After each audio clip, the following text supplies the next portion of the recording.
Osmanthus wine tastes the same as I remember.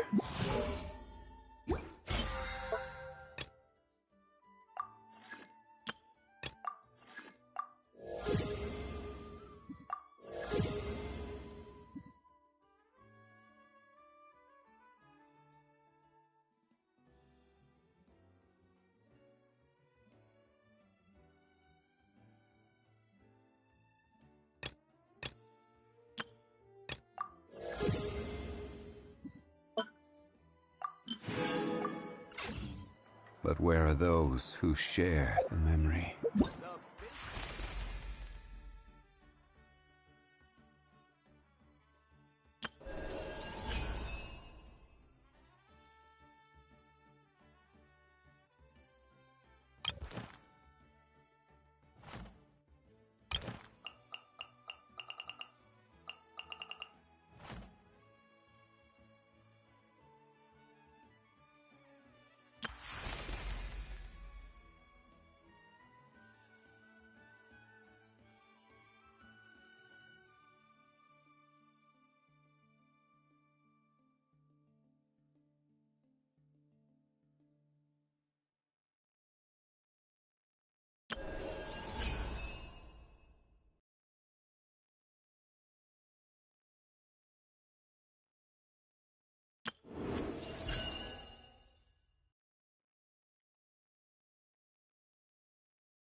I know.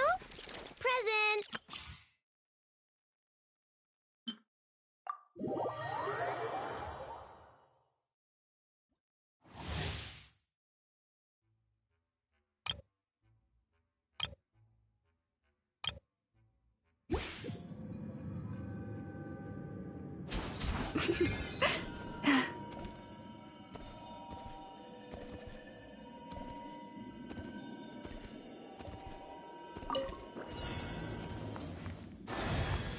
By the frost moon of old.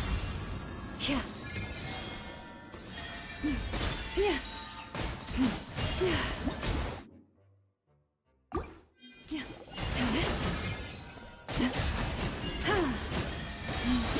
Yeah. Receive my blessing.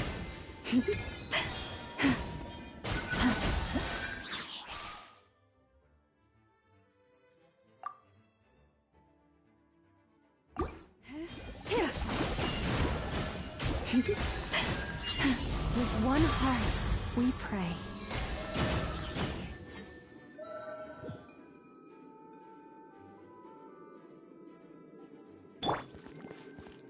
Body and mind. Know my sword!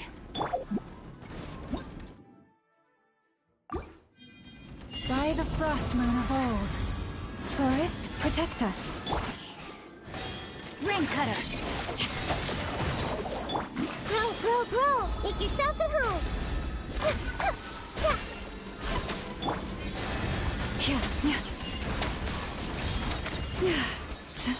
With one heart, we pray.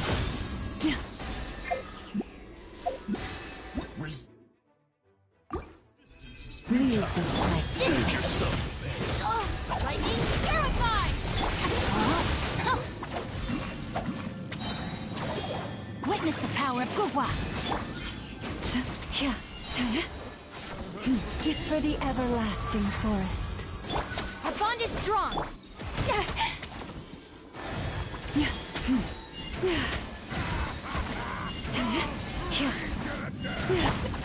The Temple of Wisdom!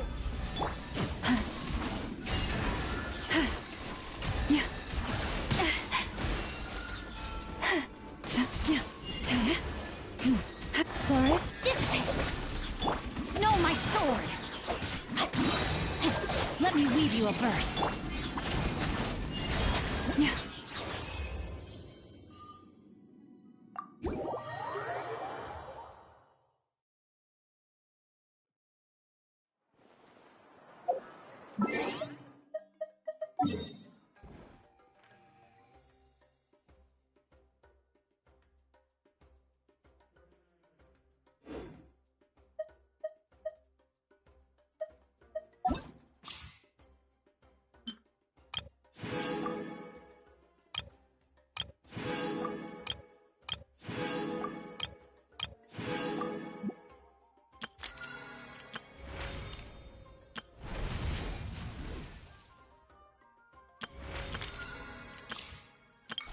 no?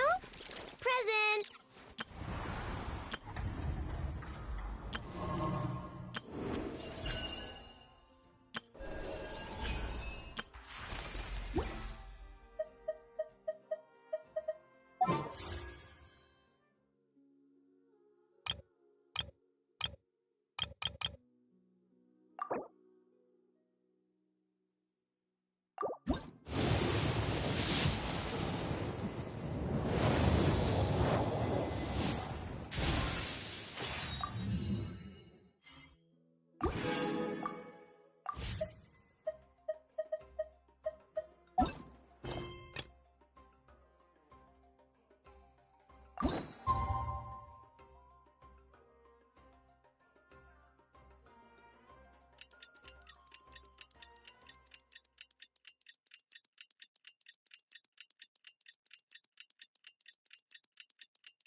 Sorry to keep you waiting.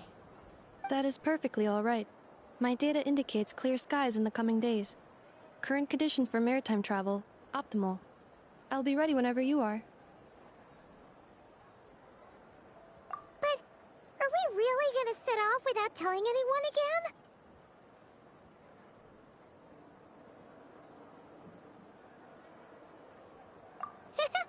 Funny you mention it. You'll never guess who Paimon saw on the way over. Hey! You didn't seriously think we'd let you leave without a farewell party, did you? No chance. Yeah, come on, Traveler. We've already made all the preparations. And most importantly, how dare you try and slip away without first paying your respects to the almighty Dragon Lord! A little bird told us you'd soon be leaving for Krai. So, we asked Paimon to give us a heads up before the date of your departure. You sure it's not time to think about changing that little habit of ours? Don't worry, we won't keep you long. Besides, everyone's there already. Shaska, Ian-san, Auroron, even the Pyro Archon herself. You're invited too, Inefa. Shilonen has a special gift for you.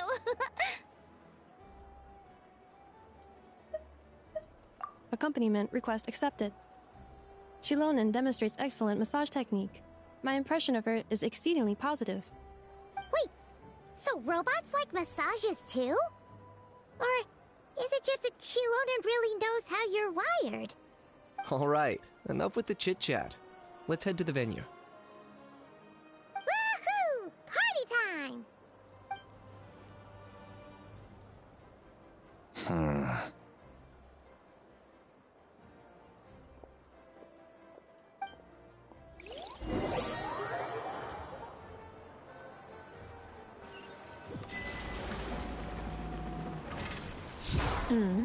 Spit it out, then. They've set off. Just as my calculations projected. About time I met this variable in person.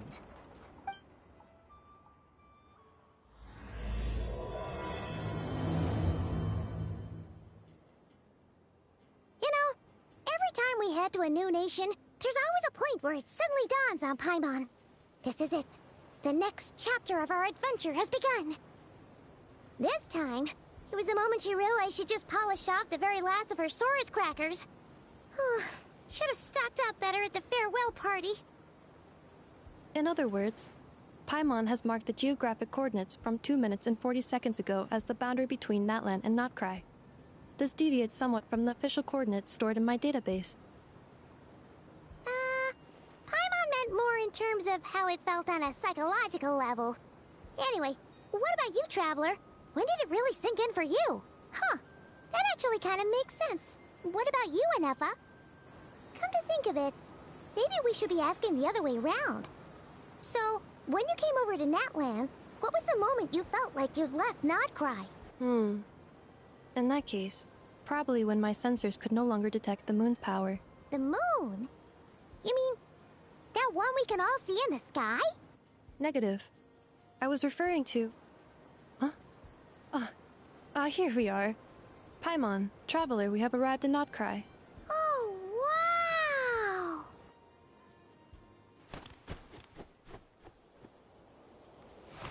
Paimon, Traveler, welcome to Nodcry.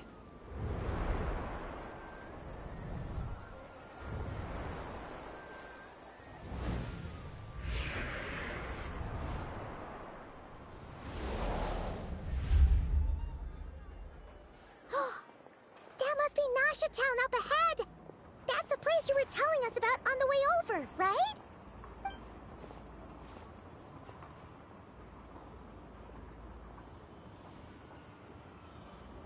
That is correct, Paimon. It is also the most bustling commercial hub in all of Nodcry.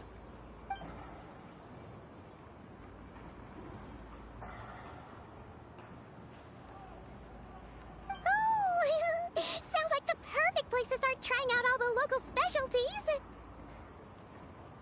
Huh? Is something up, Traveler? Paimon, this is where our spaceship landed when Lumine and I first arrived in Teyvat. Huh? Are you sure? But how come you've never mentioned that before? Seems pretty important to Paimon. Oh, well, because those memories are really hazy. All I remember is Lumine waking me up and us leaving the ship. But just now, setting foot on this land, I felt something.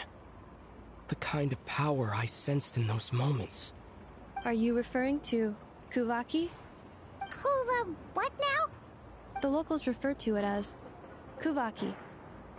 It is a unique elemental force found only in Nodcry, or rather, a pure, primordial form of elemental energy. That is correct. Another similar concept I have found in my database is the primordial sea. Legend has it that long, long ago, the moon that shines in the sky above us once rose from the land of Nodcry.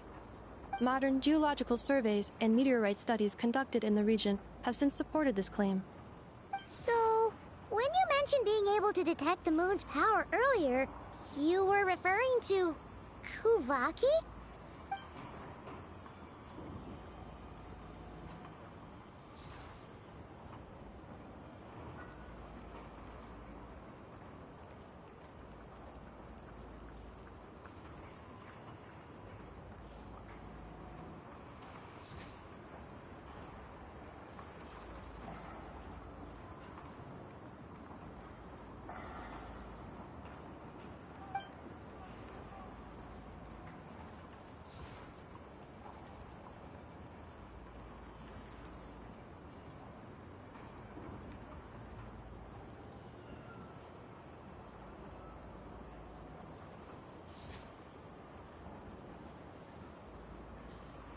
Wait, Traveler, you're saying we might actually find your spaceship here? Do you still remember where it landed?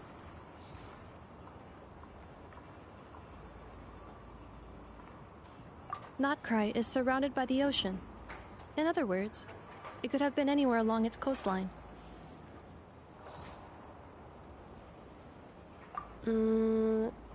Negative. Description still lacks sufficient detail to pinpoint target location. Hey, it's okay if you can't remember everything right away. After all, it's been a really long time.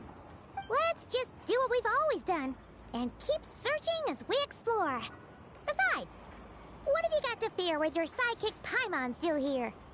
I'd be more than happy to help you out as well. Our pleasure.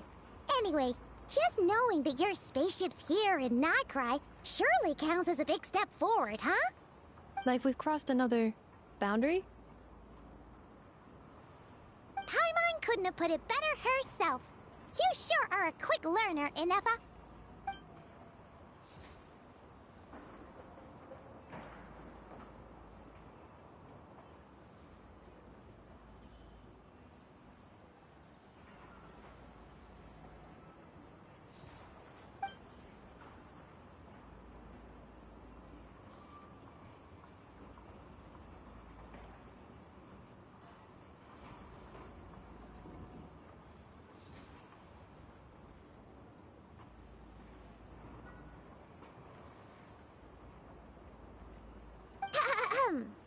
Well, as the best guide in the whole of Tivat, Paimon hereby does solemnly declare, Not Cry, here we come!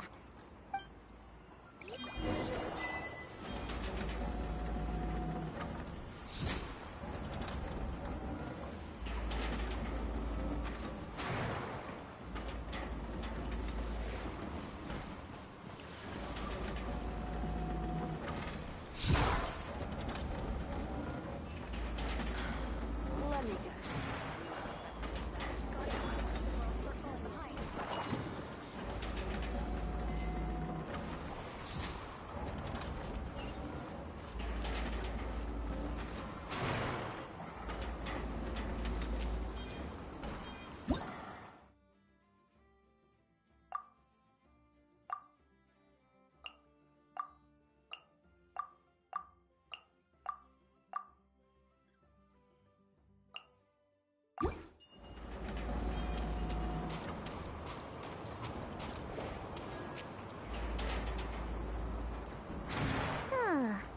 It just occurred to Paimon, if we were looking to put out a missing spaceship commission, or to learn more about Nodcry, wouldn't it make sense to drop by the Adventurers Guild? The guild is located in Nasha Town. Simply follow this road, and you'll reach it.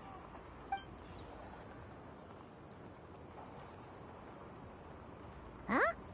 What in Tivat is that? Looks kinda like a Sealy, floating around in the air like that. That is a Kuhanki, a species unique to the land of Nodcry. A Kuhenki? Does she have something to do with the moon, too? Indeed it does. According to the Frost Moon Scions, the indigenous inhabitants of this land, the Kuhenki, are said to be familiars of the moon goddess, leading those who walk in the moonlight's glow to things of great importance.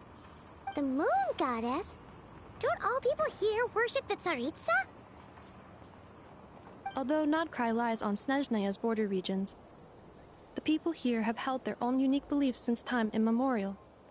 As I mentioned, everything in this land shares a deep connection with the moon and the sky above. The beliefs of the Frostmoon Scions seem to date back to the civilization of the angels. According to the documents in my database, even the 7 Archons did not exist at that time. Wow! So the origin of their beliefs goes back even further than the Archon War? Correct. At some point, you may come across some statues of their goddess. The Frostmoon Scions carved these as well. Hey! Looks like she's floating away! I suggest you follow her. The probability of an ordinary person encountering a Kuhenki lies in the single digits. Many here consider them heralds of good fortune.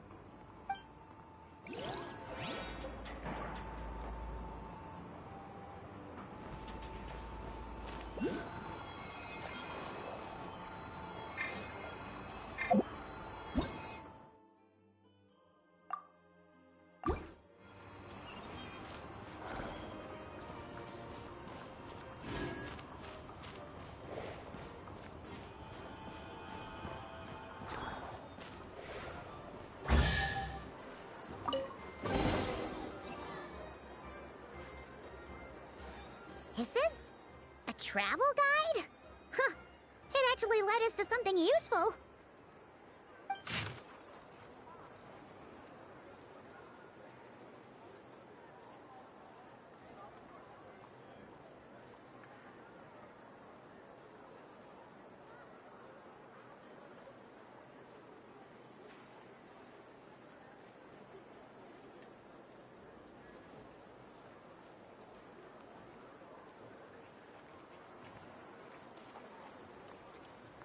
Are there any particular points of interest?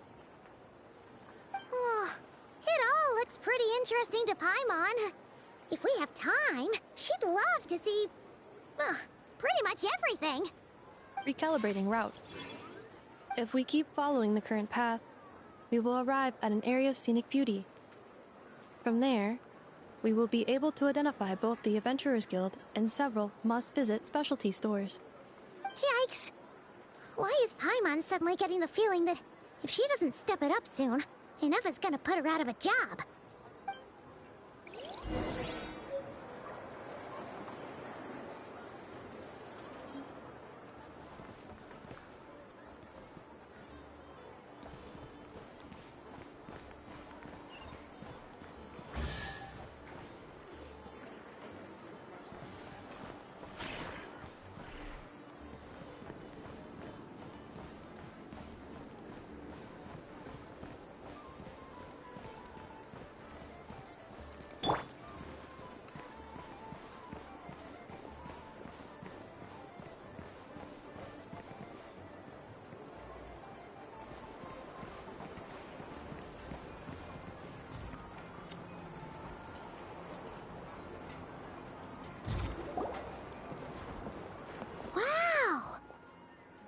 Town actually looks pretty big from here. Feels a bit different than Paimon imagined, though. Which aspects in particular deviated from your expectations? Well, Paimon keeps hearing people describe Krai as an adventurer's paradise. So, she kind of thought it'd be a bit more picture perfect somehow. According to legend, there was indeed an era of peace in Krai's past, the age of the Fae. Tales of those ancient heroes are still told today. One of the most well-known is that of the Lantern Fae. This individual performed many good deeds for Krai. The present-day Lightkeeper's nightly lantern patrols are, in part, a tribute to their memory.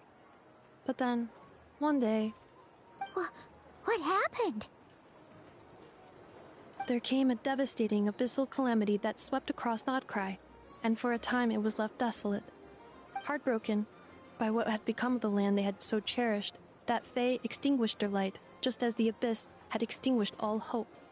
Nowadays, the paradise people speak of is more of an aspiration, or an irony, perhaps.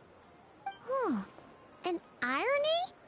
Today, no official authority governs Krai.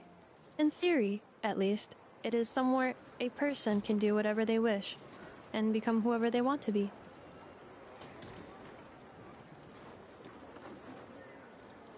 The Adventurers Guild is just over there, in Nasha Town's Central Plaza, and the flagship tavern is over that way.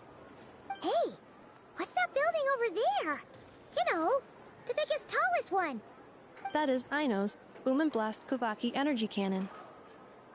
It gets activated when the wild hunt threat level outside Nasha Town reaches a certain threshold. But according to the scan I just ran, the energy cannon appears to be malfunctioning, likely due to a recent discharge. The Wild Hunt? Isn't that the abyssal calamity you mentioned that's specific to Krai? It is a phenomenon that has been occurring for several centuries now. Yet the time and location of wild hunt attacks are seemingly random. At first, it was more of an old wives' tale that adults used to scare children. If you don't start behaving, kid, some night, the wild hunt's gonna come for you. Listen, do you hear that? That weeping in the fog? Those are the cries of a young woman being dragged away. You're saying people actually hear things like that? I have not witnessed enough wild hunt attacks to give a statistically sound answer. But the oldest legends say that all people saw was the ghostly shadow of a woman in the mist. It wasn't until later that it became a full-blown calamity. Abyssal monsters and all. Oh, when you put it like that, Paimon's really gotta hand it to Aino. Not only did she repair you, but she's even built a giant cannon to keep the wild hunt at bay. Absolutely. Aino is very impressive indeed. Anyway, according to my schedule, it is time I took you over to the flagship. Oh, sure. After all, we shouldn't keep Barca waiting. Well, Paimon's not sure if he'll actually show up at the bar this early.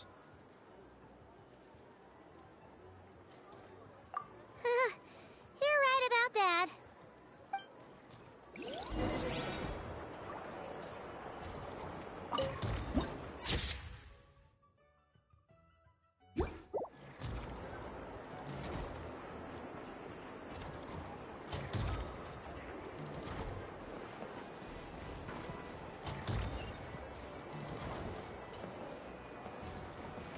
This elevator was inspired by the one in Romaritime Harbor.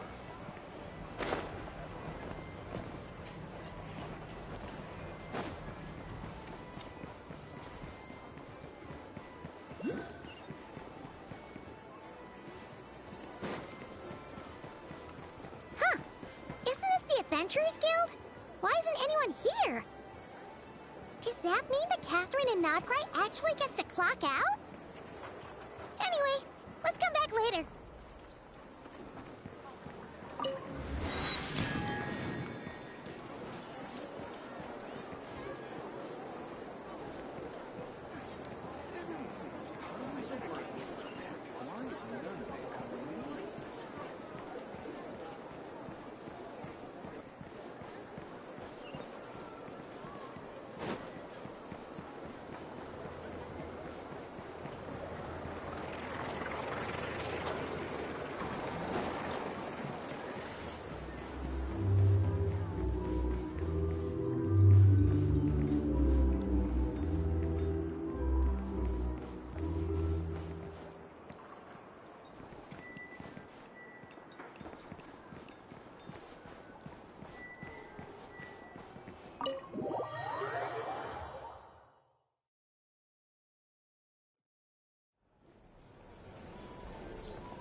Here we are, the flagship.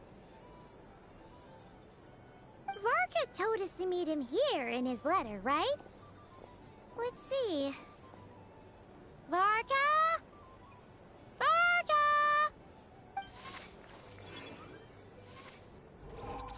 No matches, I identified. Huh. So he isn't here after all. Oh, guess we never did actually say we'd be arriving today. Hey, why don't we go ask the owner? If what they say is true, Varka's drinking prowess must have left quite the impression.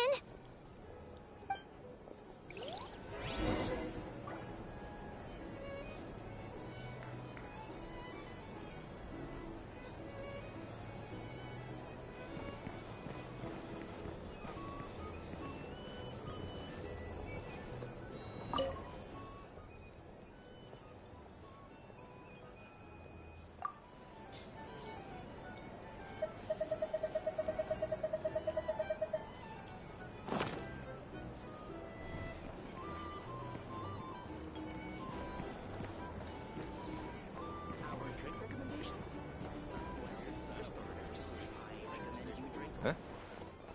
Well, well. If it isn't the ineffable Ineffa. Hello there, Demyon. You know each other?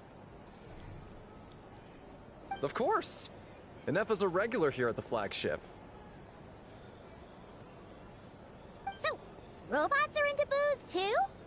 Not at all. The energy conversion efficiency of alcoholic drinks is very low, and most of them are full of impurities. Still, I can affirm that your berries and fried meat deserve a solid 9.12 out of 10. It has Aino's approval too. Funny that you should mention that.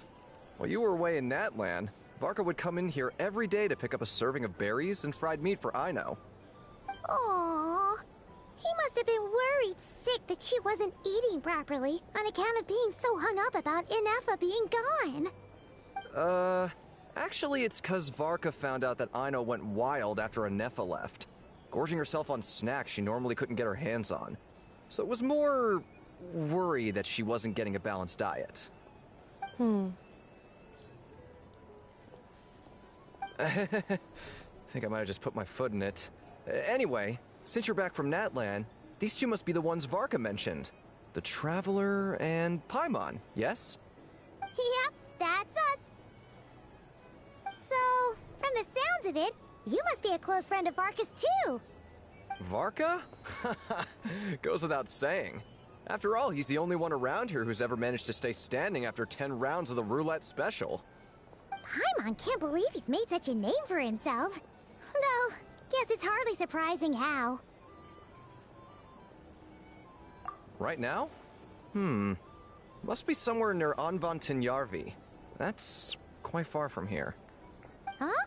Where's that? It's a lake in the northern part of Nodcry. Word reached him of trouble brewing around those parts, so he took his knights to check it out. Oh. So, we missed him?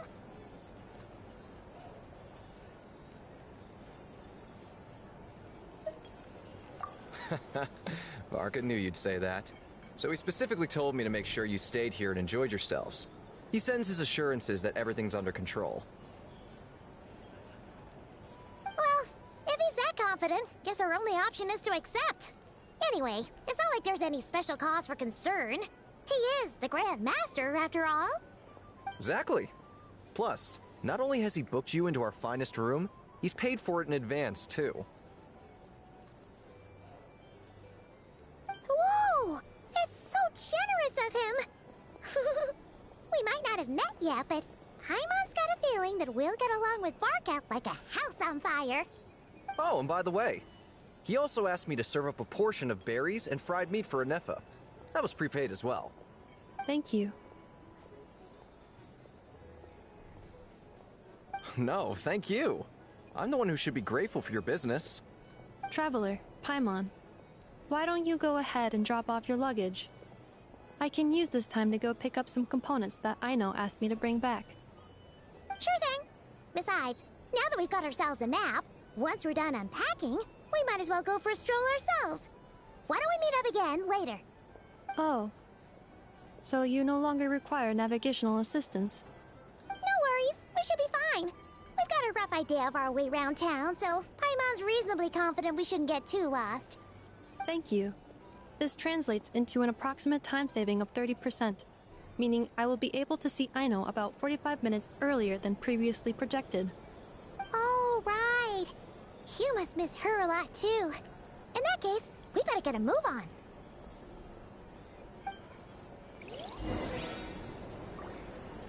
A drink? Or some information? Either way, I'd be happy to oblige.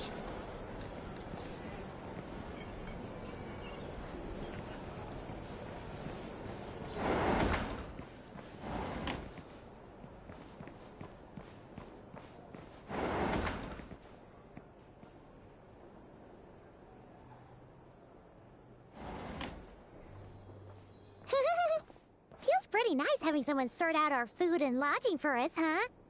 But is this really the flagship's best room? It's pretty big, make no mistake, but it looks a little worn out, right? Though, to be perfectly honest, that feels right at home with everything else we've seen of Nasha Town. You mean it's got something to do with Krai's history? Oh, that makes sense. But what exactly was this calamity?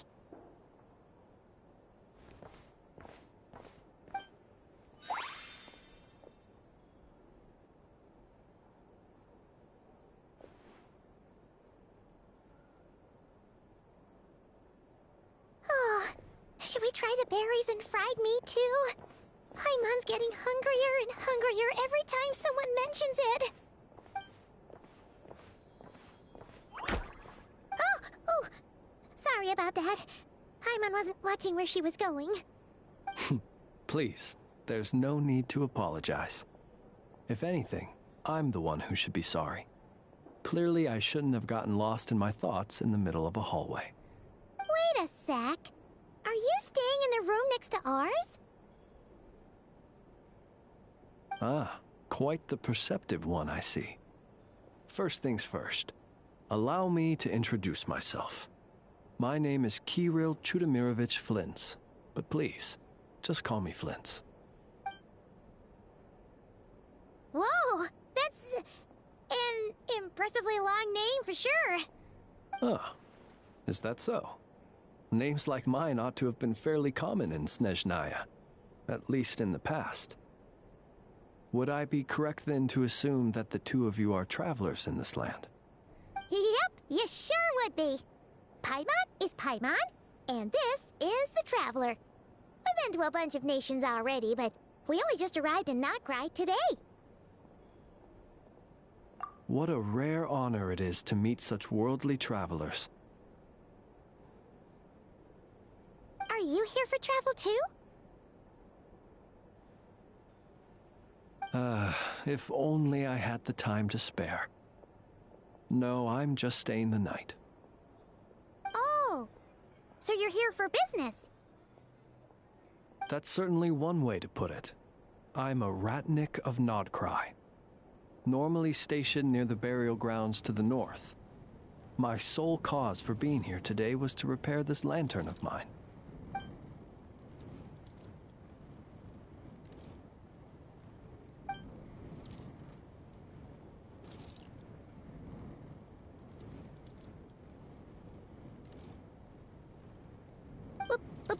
Burial grounds? Your surprise is entirely understandable. Most people cannot even begin to fathom the idea of a life surrounded by tombstones and decay. But if you've heard of the calamitous abomination that is the Wild Hunt, you'll know that in their wake they bring a host of souls tainted by abyssal filth. That then is why we are stationed by the burial grounds, to hold the line where it is most vulnerable. Oh, so it's all about fighting against the abyss. Oh, sounds like a tough job. I thank you for your concern. But in truth, I've long since grown used to it. In fact, I like to think it rather suits me. If anything, I'd say I prefer the peace and quiet of a graveyard to the hustle and bustle of urban life. Paimon sort of gets it now. But even so, she is still pretty sure she could never get used to living in a graveyard herself. For one thing, she'd be too scared to fall asleep at night. Oh, I assure you, there's no need to worry on that account. The kind of ghosts you find in cemeteries aren't too big on talking. But even when they do, they're usually far more discreet than the living. Well, would you look at that? Who'd have thought we'd end up chatting this long? Must have a lot in common, huh?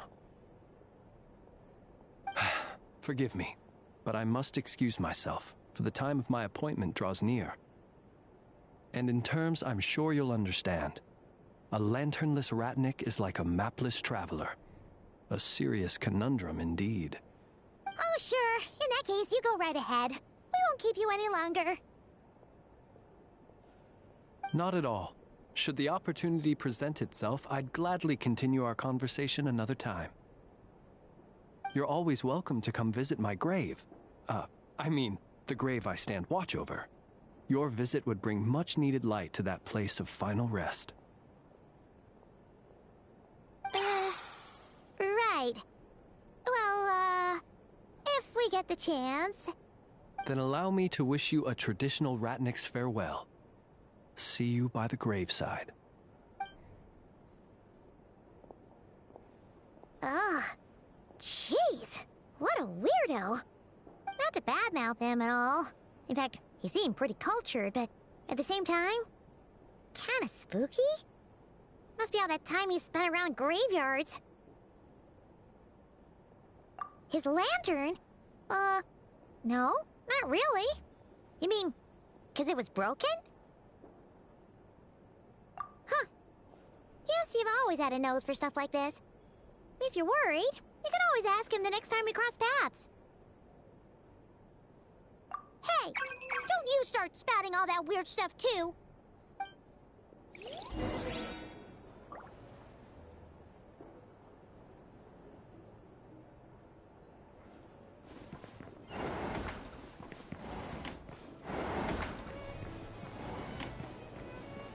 Here's the thing. You can't live life without a little spice.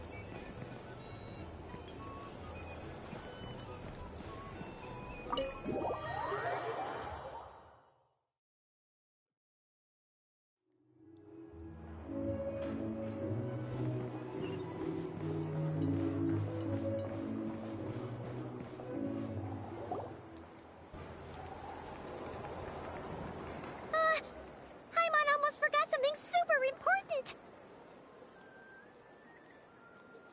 Were we gonna go try out the berries and fried meat?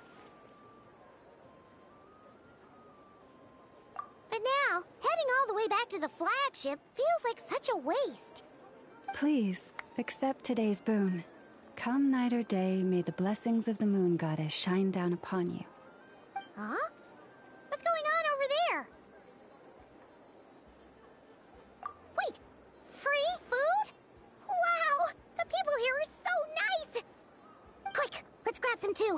Paimon's super curious what their food tastes like. Moonlight illuminates the path before you, travelers from afar. Huh? How'd you know we were travelers? Just now were a song the birds in the sky, singing of your wanderings. You are no ordinary guests, it seems. The birds and the... what now? Forgive me. I should not have laid the words of others out as a welcome mat for our very first meeting. You, too, must be wondering who I am. I am Lauma, Moon Chanter of the Frost Moon Scions. Please, as do our followers and other passers-by, accept today's boon. Happy to oblige. Paimon's name is Paimon, and this here is the Traveler. Thanks so much for sharing your yummy food with us. We'll take one each. Think nothing of it. These fruits were the finest we found, delicacies gathered in the wake of the morning dew. It is my hope that partaking of them may lift your spirits to heights anew. The finest you found? Wow! That sure is kind of you, but wouldn't you want to keep those for yourselves? The first fruit of the harvest must be placed upon the moonlight altar, not as an offering to the gods, but as a spark for lost hunters. For it is the blade of the starving that darkness most easily corrupts. As perhaps you have already heard, we Frost Moon Scions revere and worship the moon goddess.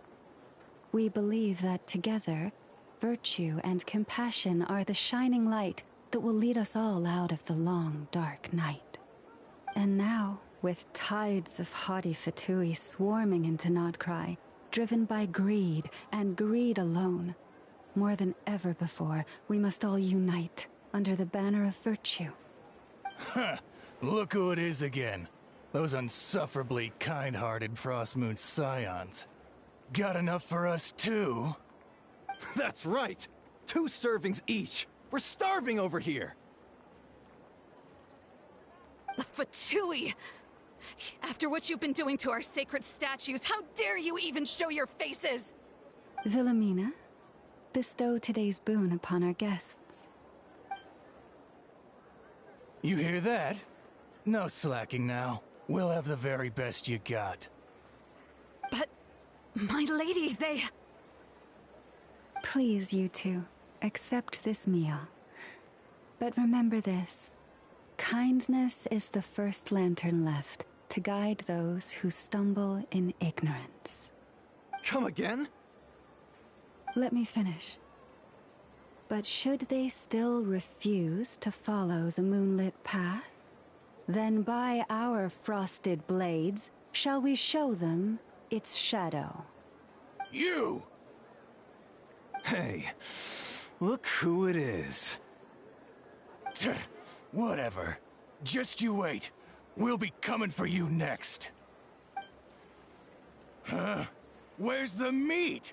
Who wants to eat this garbage?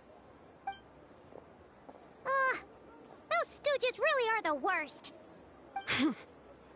Ever since they came to Krai with all their weird equipment and built that so-called experimental design bureau, our lives have been turned completely upside down.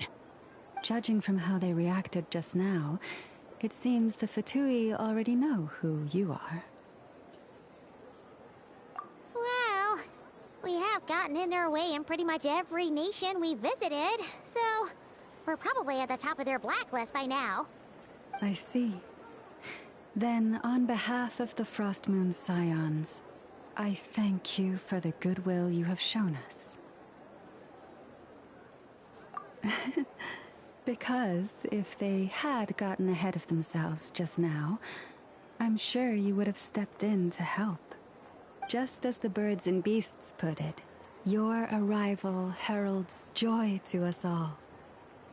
Besides, for a weary traveler far from home, what better respite than to bathe in the moonlight? You will always be welcome at the Frost Moon Enclave, the place we call our home. May we meet again in the moon's gentle glow. These are delicious! So refreshingly fresh! Those Tooey wouldn't know a good thing if it came up and bit them on the shoulder. Looks like Anefa isn't done with her shopping yet, and the Adventurers Guild is still empty. Where should we head next? Good idea! Wouldn't want to let the Kuhenki down, after all.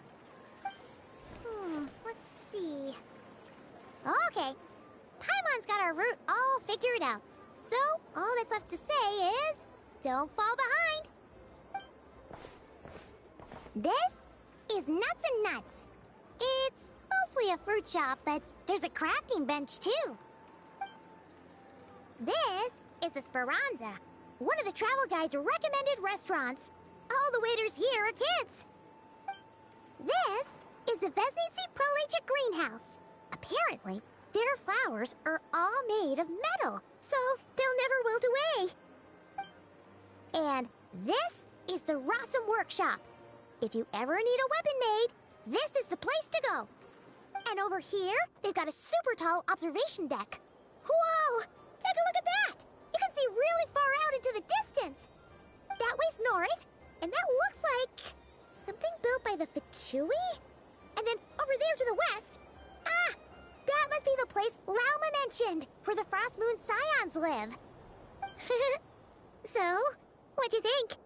Even if Anefa kinda stole her limelight earlier, this just goes to prove that Paimon's own tour guiding skills aren't too shabby either, right? Hey, come on! Would it kill you to compliment Paimon? Huh? Look! There must be someone at the Adventurers Guild now! There's already a line forming outside! Looks like we'll finally be able to ask about your spaceship! Oh, or was there anywhere else you wanted to stop by first? Where? Which one are you... Oh. Now you mention it, Paimon's noticed it too. Ugh. Better not be who she thinks it is. Anyway, where we go first is completely up to you. Either the Adventurers Guild, or that suspicious-looking shop. A word of warning, though. If we step into that shop, be sure to keep a very close eye on your Mora.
Come night or day, may the blessings of the Moon Goddess shine down upon you.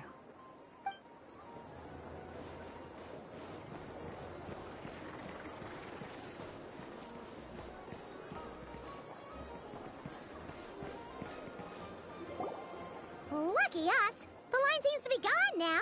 Come on, let's go say hi to Catherine! Hey, Catherine! We meet again!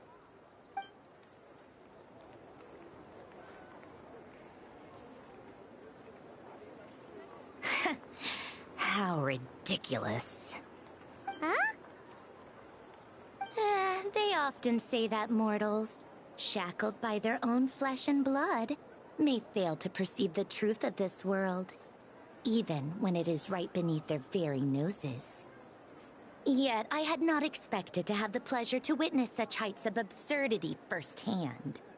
But Paimon must have gotten the wrong person? At second glance, you do seem a bit younger than Catherine. And you certainly sound a lot less friendly. A creator might forgive ignorance, but being mistaken for one of my own creations is beyond all pardon. Look very closely, for standing before you is none other than Marionette, 7th of the Fatui Harbingers. A Harbinger?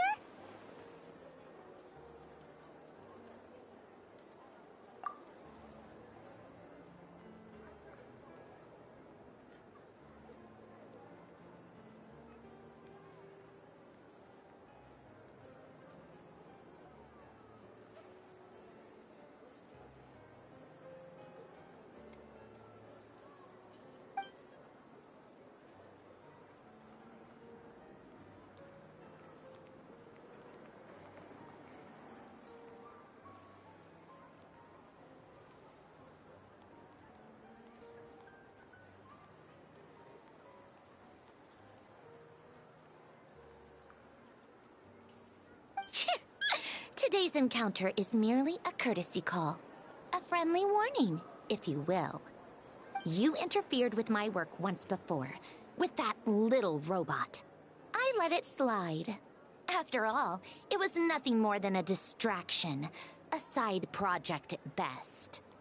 But we are in Nod Krai now, and as such, I strongly advise you not to stand in the Fatui's way. Otherwise, the next time we meet, I might just have to drop all this meaningless etiquette. Oh, please. You've got some nerve coming out with barely veiled threats like that. You're the one stirring things up here. Oh, perhaps you have misunderstood.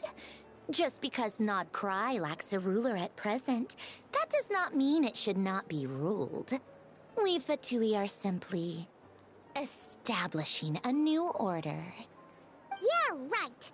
We're like shady experiments, judging by your massive creepy research facility. I've said what I came to say. What you do next, only you can decide.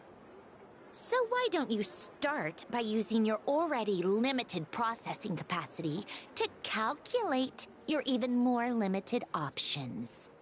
And, being the refined young lady that I am, I shall indulge you just this once. Ad Astra Abasask. Welcome to Nod Krai, Dominion of the Fatui.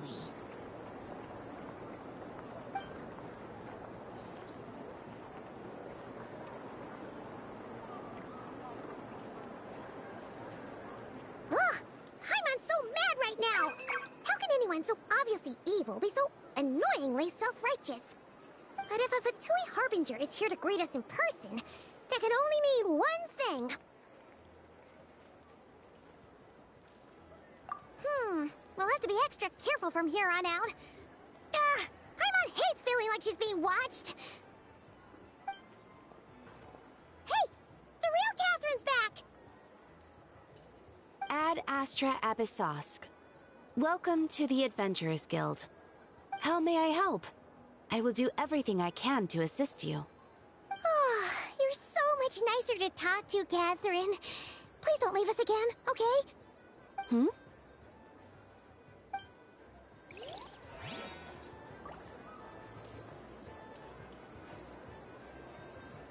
This land holds nothing but promise for adventurers. Ad Astra Abyssosque. Welcome to the Adventurers Guild.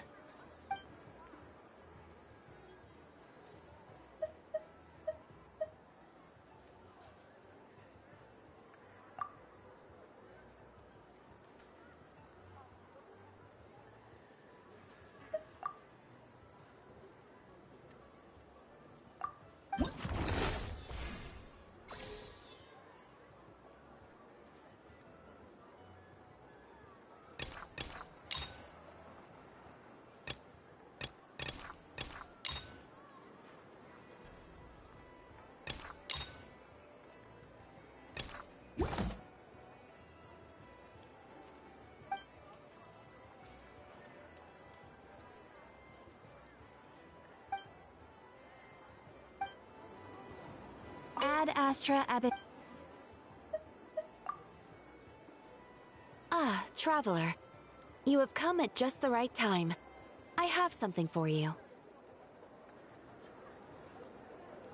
You're certainly very familiar with the kind of work we do. But I'm afraid this has nothing to do with any of the above commissions. Please take this brand new Adventurers Guild notebook. The Adventurer Handbook is for recording details of your completed commissions and intel on all sorts of monsters. Whereas this notebook is for recording the marvelous people and wonderful events you encounter on your travels. I hope it will be of help to you. Anyway, that's all for now. My commission is complete. Safe travels, traveler. Ad Astra Abyssosque.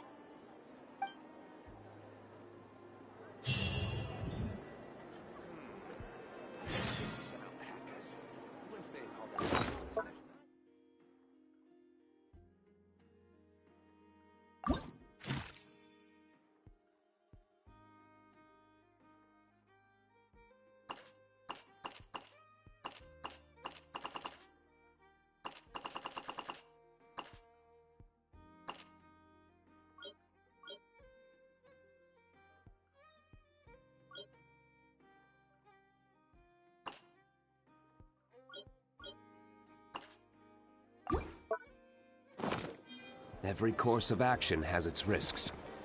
Be careful.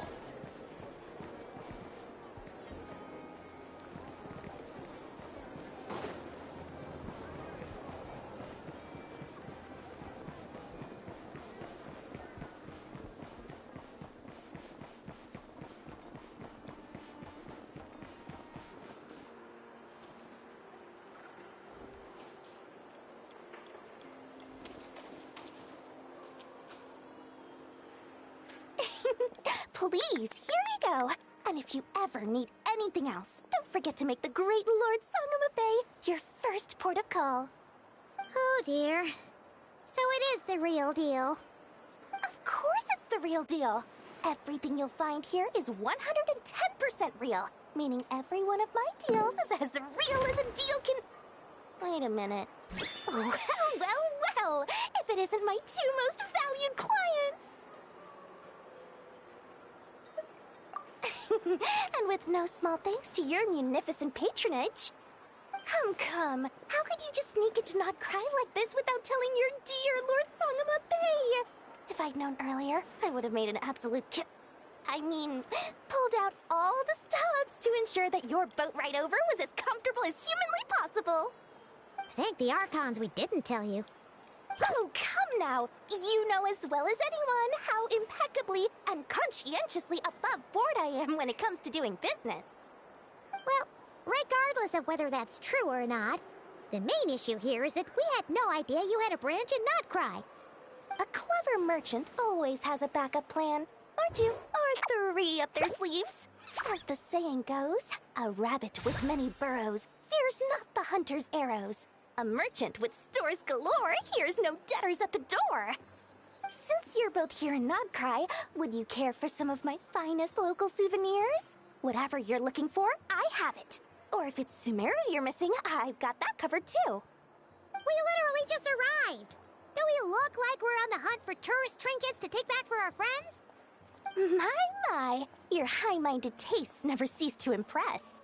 In that case, I know just the thing. You must be on the hunt for something like this? What's that? Your hat? Information, of course. Information about Not Krai, locked securely in the otherwise impenetrable vaults of the Lord Sangama Bay's brilliant mind.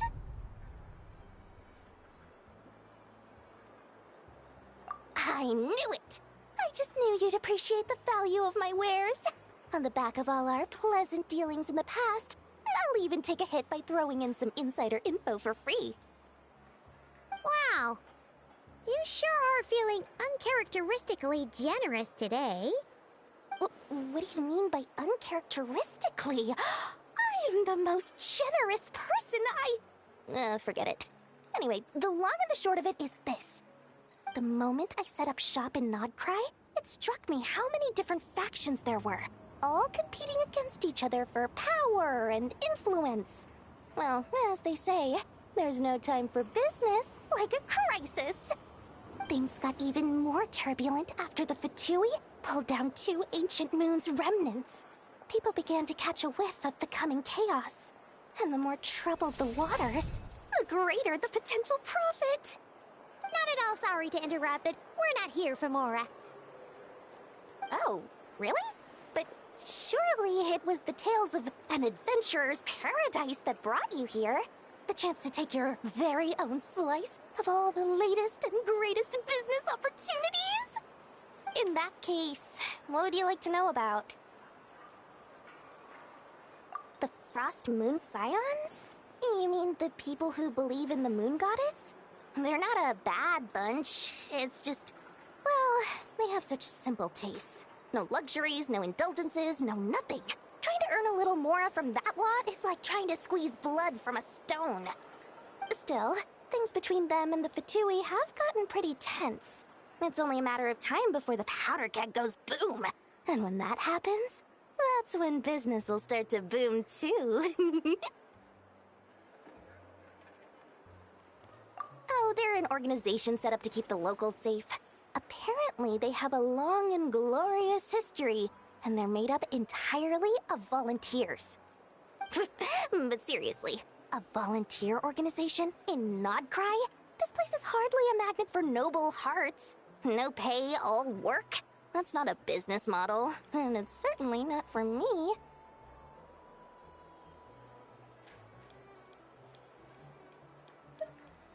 Everyone knows they're here for the Ancient Moon's remnants, but no one's sure why they pulled them down in Nodcry of all places. Anyway, they've been acting mysterious enough, but if you ask me, that Kuvaki Experimental Design Bureau of theirs up north hides secrets wilder still.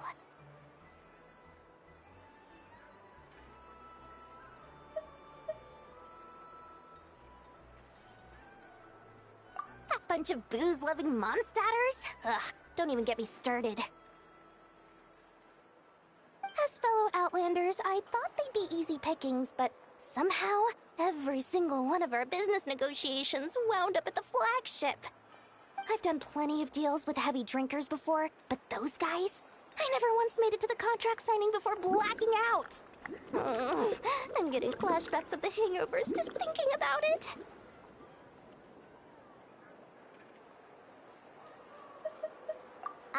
What now? A spaceship? Nope, never heard of anything like that. Don't you two get involved in any big business here without so much as a heads up, you hear me? At the very least, consider letting me in as a key investor. Oh, I almost forgot to mention. Sooner or later, you'll no doubt end up doing business with some other merchants in Nodcry. And someone's bound to mention a place called the Curatorium of Secrets. Listen to my advice. Do not, under any circumstances, go there, no matter how much trouble you're in. The Curatorium of Secrets? What do they get up to there? Just a place that handles all kinds of disputes. But the owner will charge you an absolute fortune, and she has a temper to match. Nothing like your friendly neighborhood Lord Sangama Bay. You're not just saying that to stop your competition from undercutting you, right? When did that little pipsqueak get so sharp? And after I gave them all that info for free just to win them over. What do you mean? Of course not. I'm only thinking about your wallets. I mean, on behalf of your wallets. You're really not convincing anyone, you know. All right. Business is a cutthroat business. I won't argue with that. But I'm not lying about that boss lady. Not only did she make it into my top 3 people not to mess with in Nodcry, she's also in my top 3 people most eager to trade in favors. Seriously?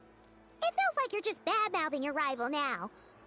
Fine. If you don't believe me, go see for yourselves. We might both be from Sumeru, but compared to hers, my conscience is so large, why, you could fill 3 whole palaces of Alcazar's array. But when you realize what I'm saying is true, Don't say that good old Lord Sangama-Bay didn't warn you.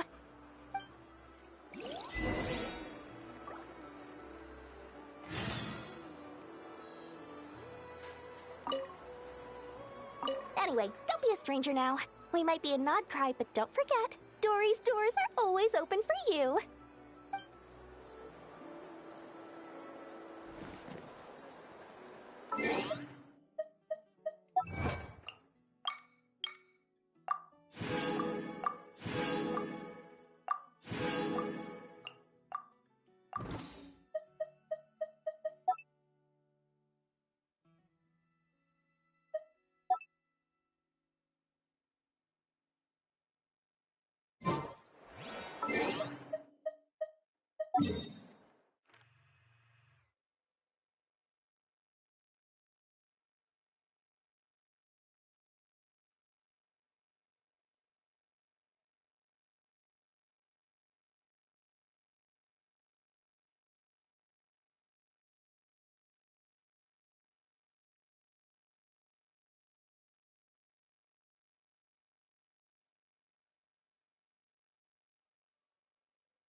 Hello.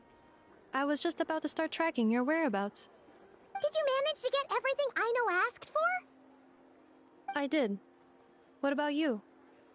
Do you need me to navigate or introduce any more places around town? Not for now. We've seen most of it already.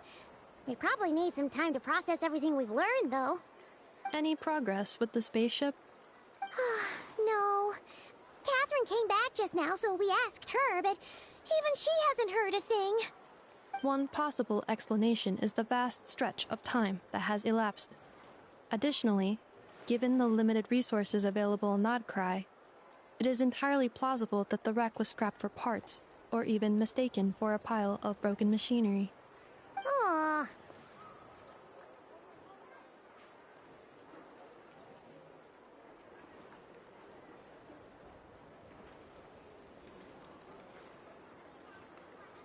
Understood. In that case, why don't we go ask Aino together? After all, she was the one who salvaged me. Ancient dragon technology and all. if there really are any unusual parts floating around Nodcry, there's a high chance they've passed through her hands at some point or another. Good point. And since you keep mentioning her, we're curious to meet this whiz-kid mechanic too. Understood. Then I'll handle navigation as before. ETA at the Clink Clink Krumkake craft shop. 34 minutes ahead of schedule.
My guiding light?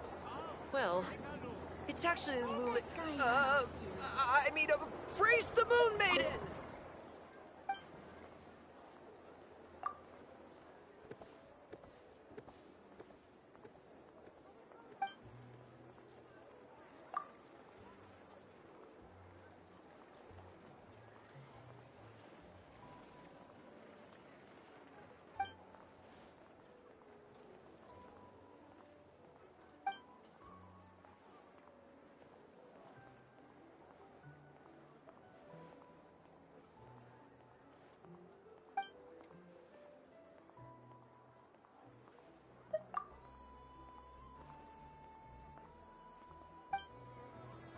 Surely, it is the Moon Maiden's guidance that brought you here.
found in the smallest of objects.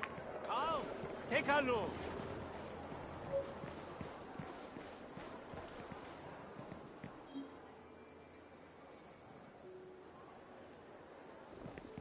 This land holds nothing but research looks promising.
The tides of Kuvaki affect everything in Krai.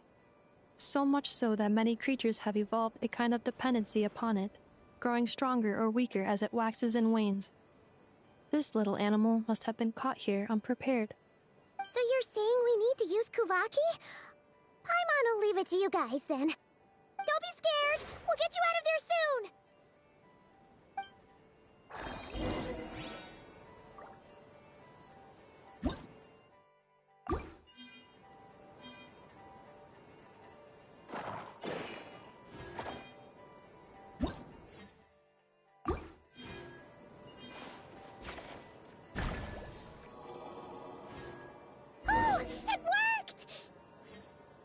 Off you go now, little one. Don't go getting yourself caught again.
Now this is art.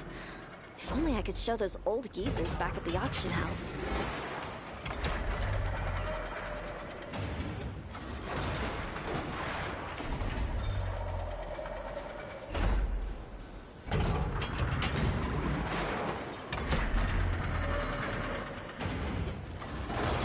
Here we are. The place Aino and I call home. Whoa! So many machines that Paimon's never even seen before. And then there's all these little robots. Did Aino build them all? That is correct. It looks like Aino has created 3 more little bots since I've been gone. Aww. Well, you were gone for quite a bit. She must have missed you.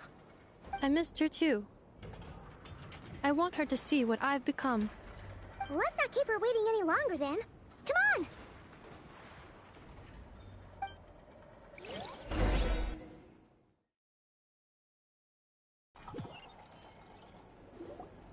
Aino, I'm back.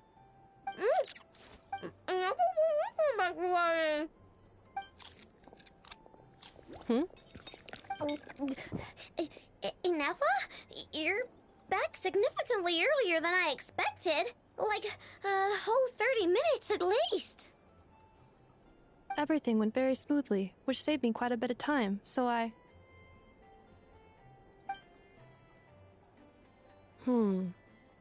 know. Could you turn around for a moment? I know. I've been on my best behavior the whole time you've been gone. She's got chocolate all over her mouth.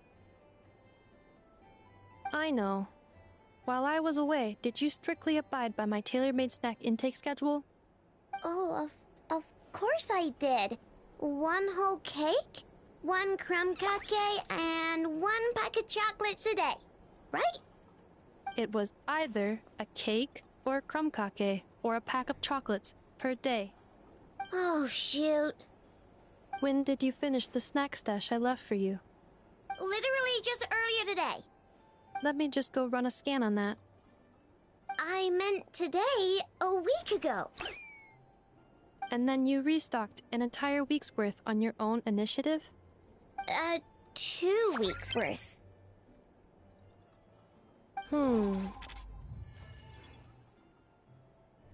does Paimon feel like the roles in this household are pretty much the opposite of what she imagined? Calculation complete. Aino's recommended snack calorie intake for the next 4 weeks. 0. No fair! You're a meanie, Ineffa. This is what happens when you break an agreement. Oh, come on! Don't do this to me! I only ate a teeny bit extra every day. Just a teensy, weensy bit extra. That is objectively not a teensy bit extra. Seriously? If you'd only arrived half an hour later, I would have had everything cleaned up and you wouldn't have noticed a thing. But now that I think about it, you even said you'd come back a bit earlier than you did, so I wouldn't have to worry. But then, you were away so long, and I was so worried about you. And that's the only reason I even... Oh. I know. I am very sorry to have kept you waiting. I'm back now. Welcome home. Oh! So, will I be able to keep eating snacks as usual now? Negative. Okay. Well, given that I am later than I initially projected, I'll let it slide. But just this once. Thanks, Ineffa! You're the best! I know. Allow me to introduce. It's the honorary knight and Paimon! I know. Uncle Varka talks about you guys all the time. Nice to meet you, Aino. Ineffa's told us all about you, too.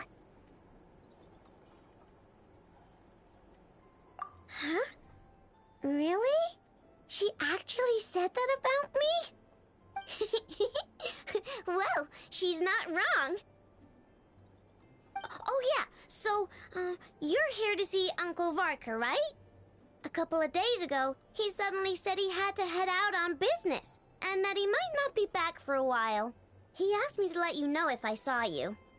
Yeah, we heard about that at the flagship. Did he say what he was doing?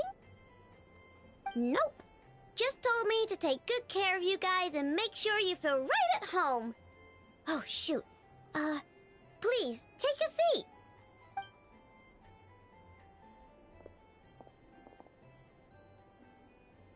Do either of you need my help with anything? Anything at all? After all, I'm the head of this household. Sure wouldn't know it from that snack tantrum she just threw.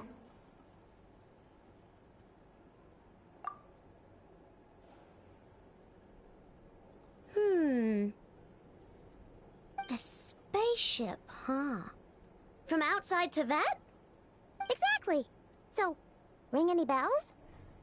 No. Oh. You sure? Nope means nope. Never seen the slightest trace of it. More specifically, by nope, I mean, I've never seen a single piece of tech in all of Krai that might have come from out of this world. Not in any new machines or in any old ones either. Huh. What I know means is that your spaceship almost certainly has not been disassembled nor repurposed as parts for other machines. Oh, so that's what she was getting at. Yep. I've taken apart pretty much all the fun stuff in this city at one point or another, but I don't recall ever seeing any components that were anywhere near that special. So, either your spaceship crashed somewhere it's never been found, or someone did find it and then hid it really, really well. But who would even do something like that? Beats me. Maybe someone who thought they could stash it away for a rainy day. Just like how I sometimes hide snacks in the...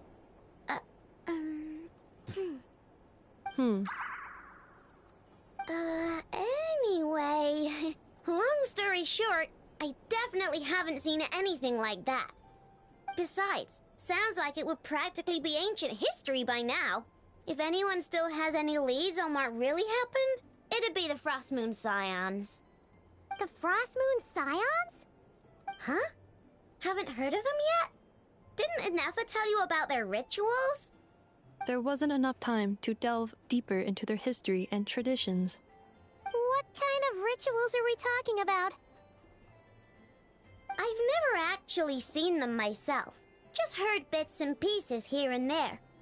They say that each of their moon chanters has had access to an ancient relic that lets them see the true past.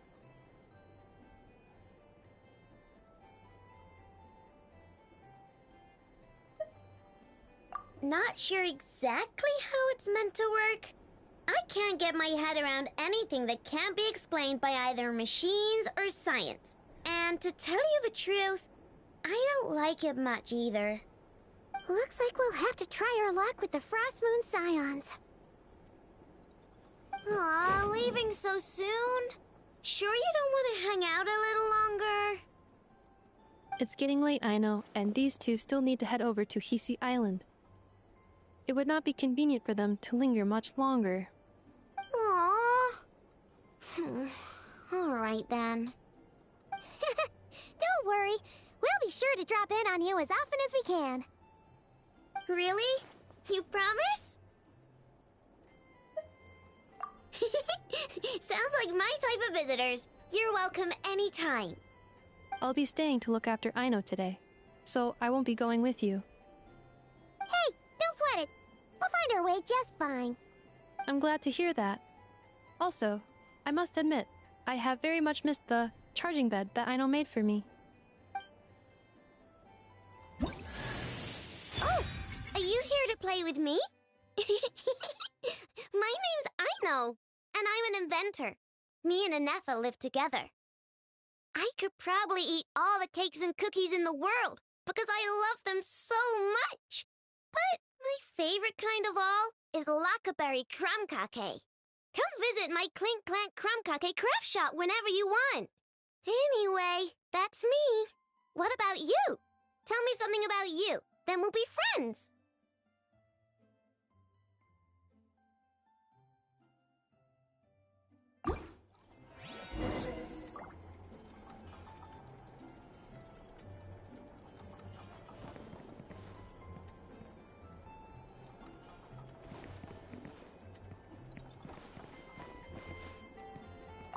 Ineffa, Yes? feeling comfortable? I am indeed. No bed in the world is as comfortable as this one. Ineffa, Yes? want me to increase the charging rate? Please, if you would. Thank you, Aino. Ineffa, Yes? I'm hungry. In that case, please enable quick charge mode.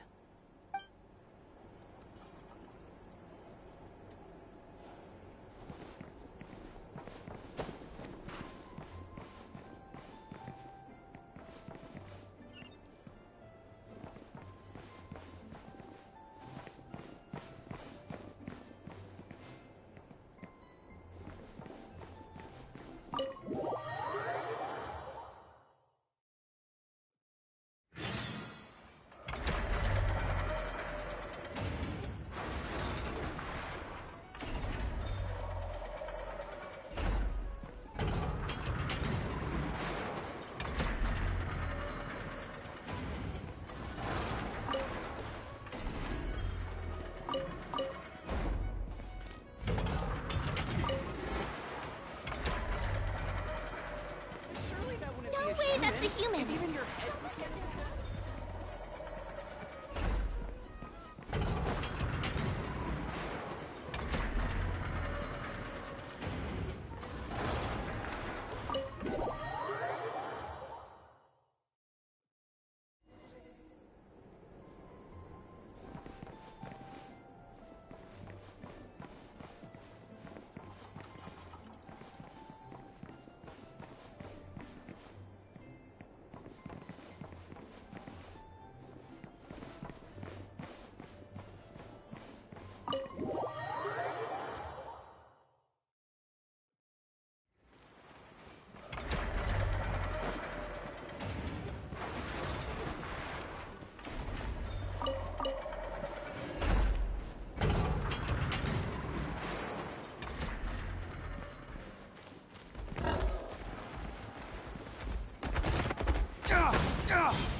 Stabilize!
stand against the long night and purge the darkness!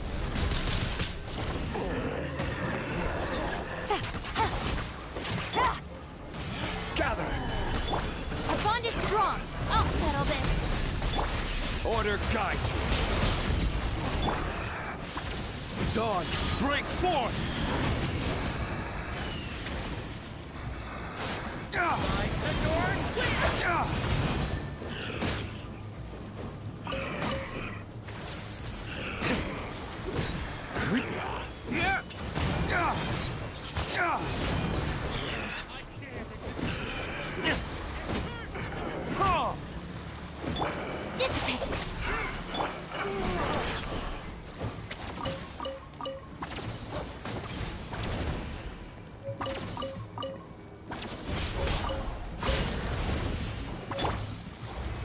Stabilize! Our bond is strong. Quietly now. Game's up. Fun's over.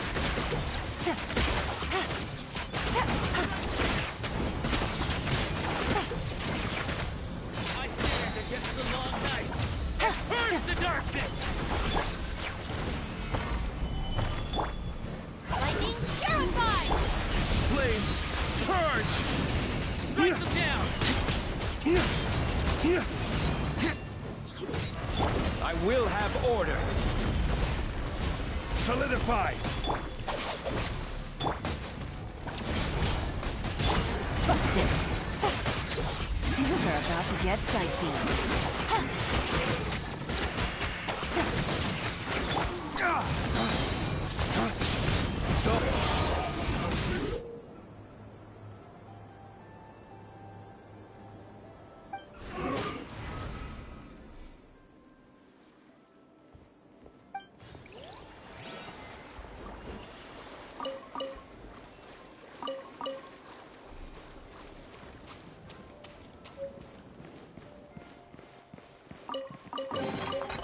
We'll need more where that came from.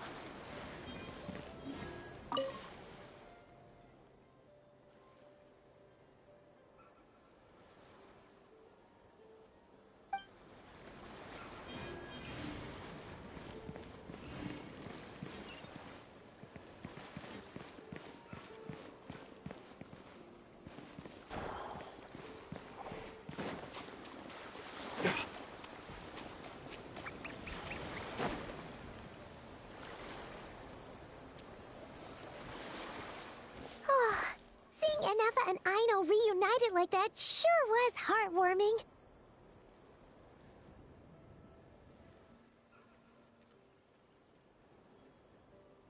We should definitely hang out with them more in the future.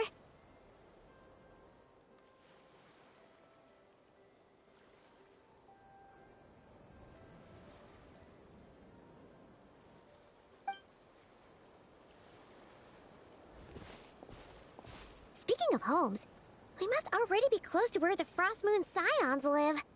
The vibe here feels different, just like the scenery.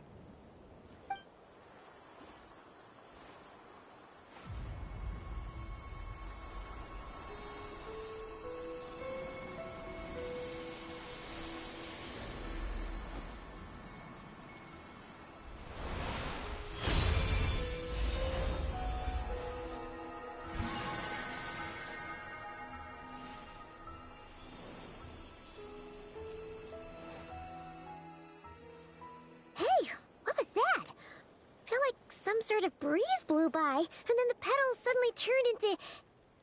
Huh? Is that a Kuhenki? She looks different from the ones we saw before. Hey there! What's your name? Huh. Doesn't seem able to speak.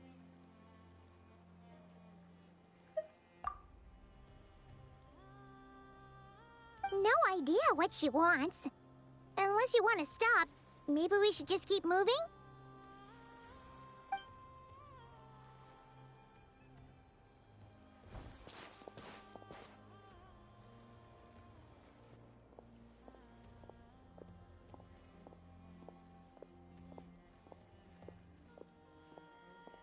she's following us!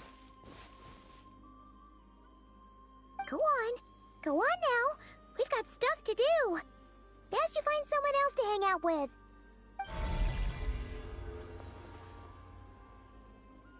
Hey! Don't make it sound like Paimon's some kind of meanie. Paimon had no idea what she wanted, okay? Ugh. Anyway, next time Paimon sees her, Paimon promises she'll be nicer. Seeing as we're on our way over to meet Lauma anyway, we can ask her about it while we're there.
One man's stone is another man's gem.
Huh?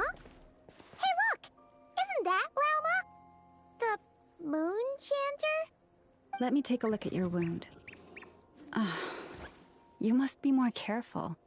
Doesn't matter how much of a rush you're in, your safety always comes first. Oh, you're back too. How was your day? You what? Those two Fatui? The ones who were causing trouble in Nasha Town? You went to teach them a lesson? And you put that in their food? You naughty little thing! How could you do that? They didn't notice. That's not the point. You mustn't do that again, okay? Next time, At the very least, bring a few of your friends along too. You'll be an easy target if it's just you on your own. Hey, Wilma!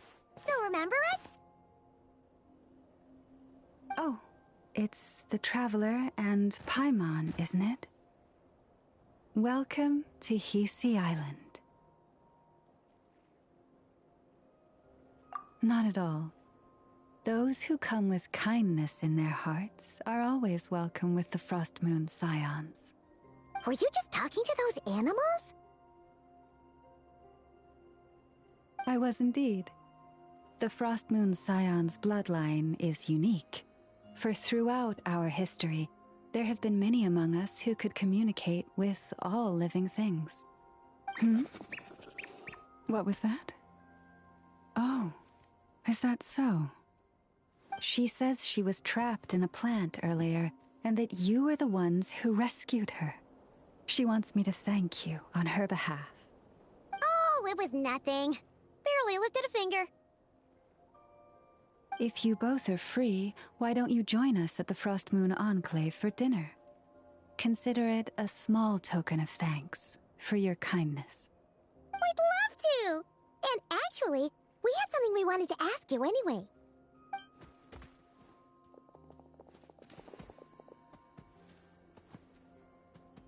Oh. You're interested in the story of Kutar? Kutar? Yes. Kutar is our moon goddess. The moon maiden who guides us. But up close, this one somehow seems a bit different from the one in Nasha Town. It's like it's more... natural? Or like... more harmonized in its design.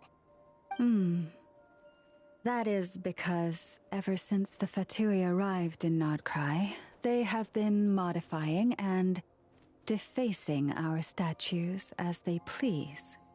These statues were made by the Frost Moon Scions who settled here hundreds of years ago, crafted from the very finest Lunasol stone. Not only is this stone exceedingly rare, but it also brims with Kuvaki.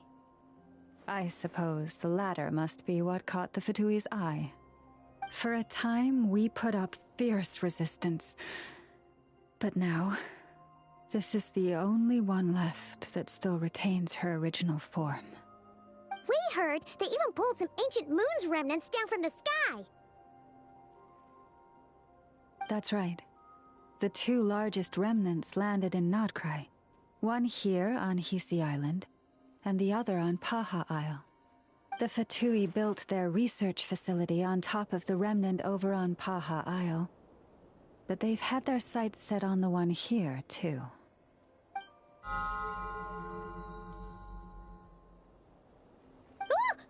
Oh! It's that little Kuhenki again! Surely that can't be.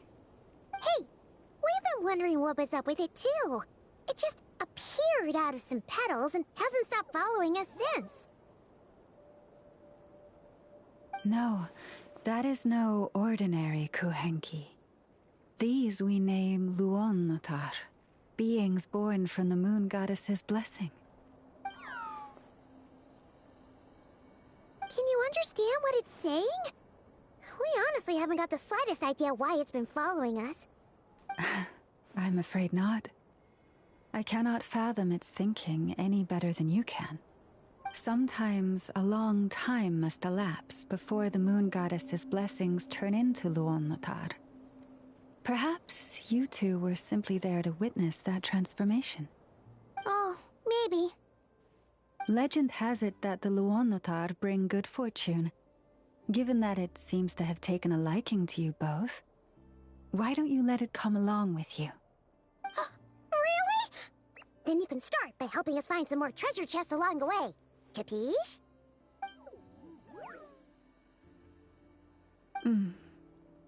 Twilight approaches.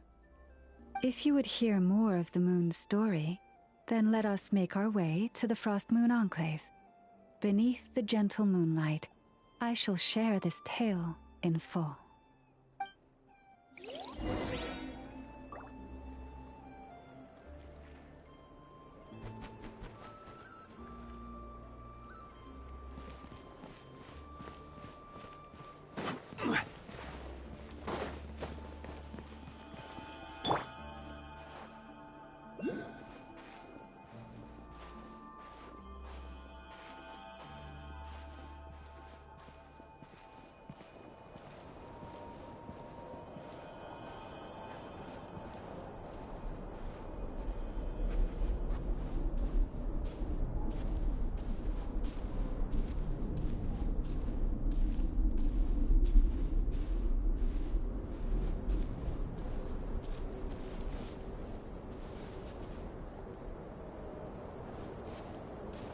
Oh, Lady Lauma, you're back.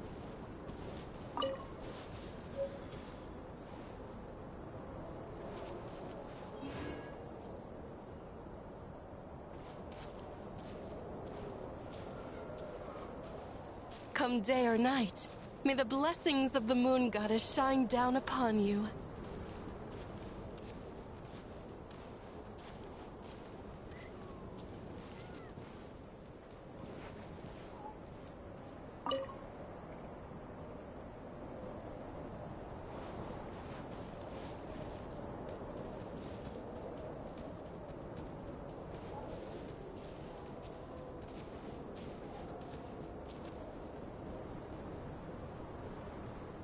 Lauma, you have returned. Wilhelmina, this is the Traveler and Paimon. Kindly arrange for 2 additional dinner settings for our honored guests. Of course, my lady. Wow! Everyone along the way here pretty much saluted you. Are you, like, super important around here? I am but a moon chanter. One entrusted to convey the Moon Goddess's will. Nothing more. She's just being modest. The Moon Chanter holds the highest rank among us Frost Moon Scions. Lauma is our leader. Wilhelmina? I know. I'll send word to the kitchen. 2 meals coming up. Whoa! Paimon had no idea you were such a big shot. It is merely that the unique traits of our bloodline have manifested themselves especially strongly in my person. That is no accomplishment of my own. Please, follow me this way.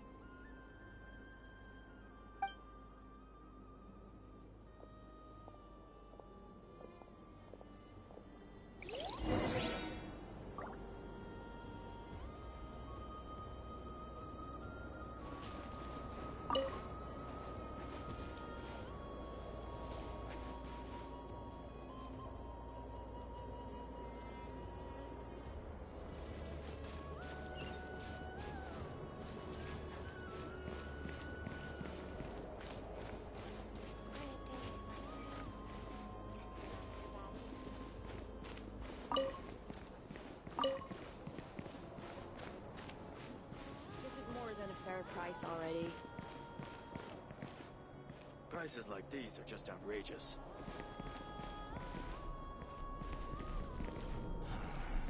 If only I could memorize my prayers.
Even to this day, I am still trying to piece together the many fragments of our past. It is a story not only of the Frost Moon Scions, but also of the moons themselves. A story of the moons? Yes. We Frost Moon Scions are the last descendants of the ancient golden realm of Hyperborea. Its former glory may have faded, but what remains is a memory uniquely ours. In the distant past, Teyvat had not just one moon, but 3. It is said that they were created by the primordial master of this world, cast into the firmament to keep peace in the land below. Firstborn was the eternal moon, largest of the 3. Legend has it that it was her immense Kuvaki that gave rise to the ocean tides. Next was the frost moon. Smaller than her big sister, yet brightest in radiance. Her glow became the cold, undying lantern of the night.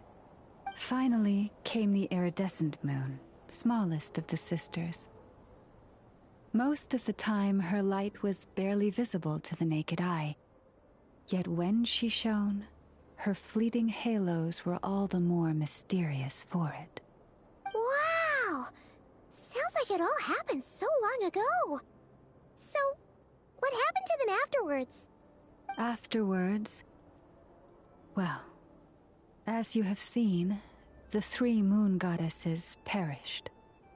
This happened in a war triggered by the Descenders, and of the 3 lunar husks, only the frost moons survived unbroken, while the others were shattered to pieces. Oh, so that's why there were ancient moon's remnants in the sky. Yes. It is also said that when the moons shattered, most of their fragments rained down upon this land like stardust. That is why Krai is blessed with such an abundance of Kuvaki. As for the remnant that the Fatui recently pulled down, that belonged to the Eternal Moon. Wait a sec. But you just said that 2 of the moons were shattered, so where are the remnants of the iridescent moon? The iridescent moon's remnants were never found. What happened to her after the war remains a mystery. Some say she vanished in an instant, while others believe that her remnants are simply too delicate to leave a trace.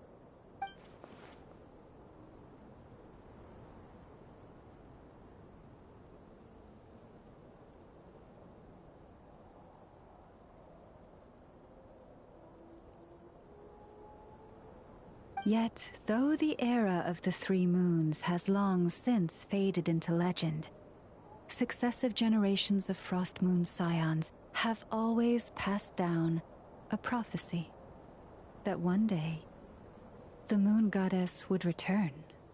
And in the end, that prophecy did indeed come to pass, though not quite. Lady Lauma! Lady Lauma, are you there? Cappy, what is the matter? Lady Lauma, it's my daughter, Karina. Her illness. Take me to her, right away.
We should prepare while we can, then make a preemptive strike against the enemy.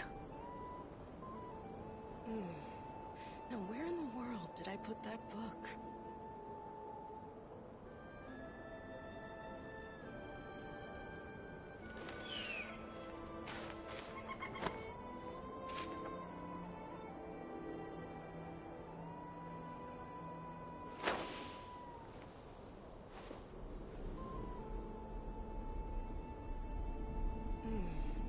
Now where in the world did I put that book? Every course of action has its risks. Be careful.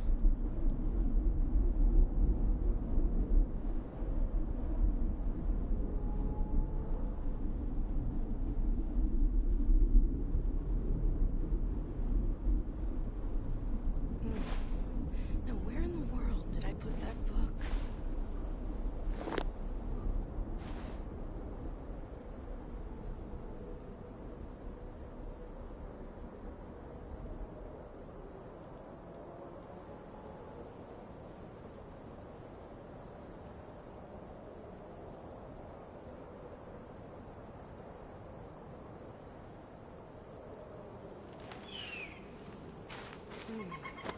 Now where in the world did I put that book?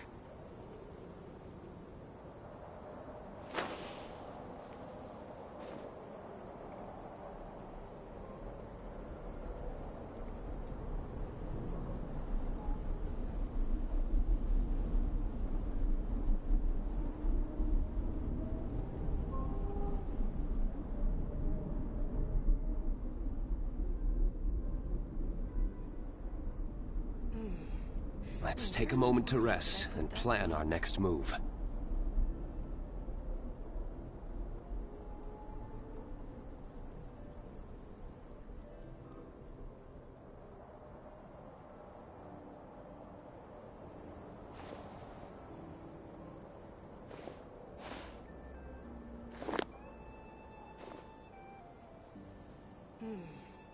Now where in the world did I put that book?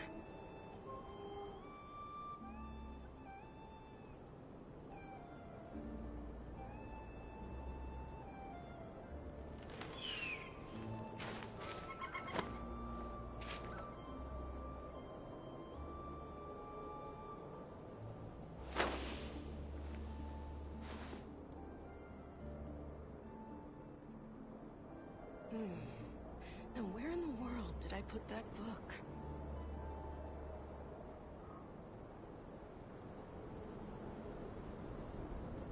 Let's take a moment to rest and plan our next move.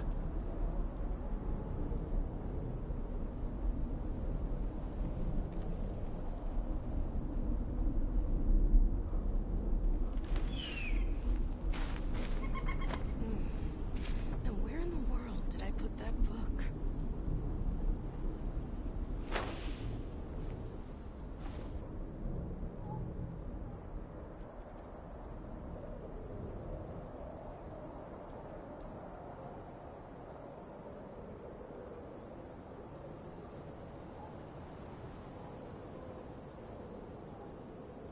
We should prepare while we can, then make a preemptive strike against the enemy. Now where in the world did I put that book?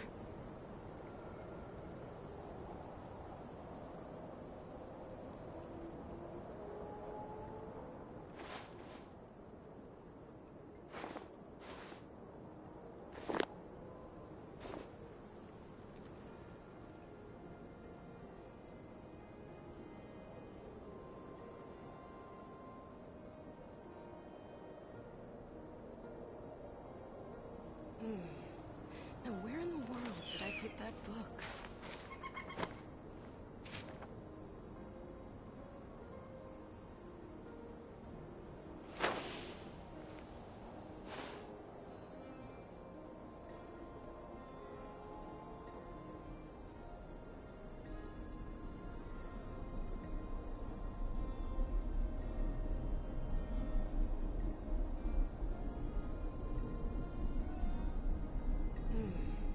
Now where in the world did I put that book? Every course of action has its risks. Be careful.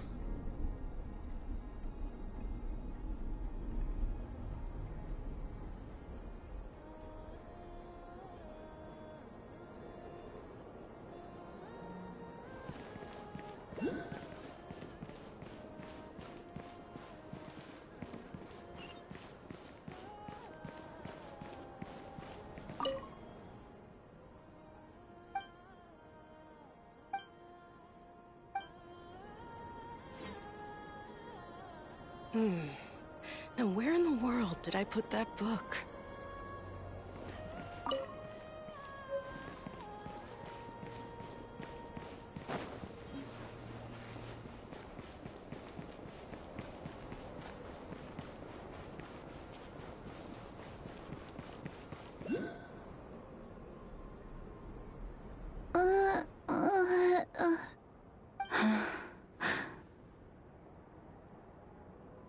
Her sensitivity to Kuvaki is flaring up again.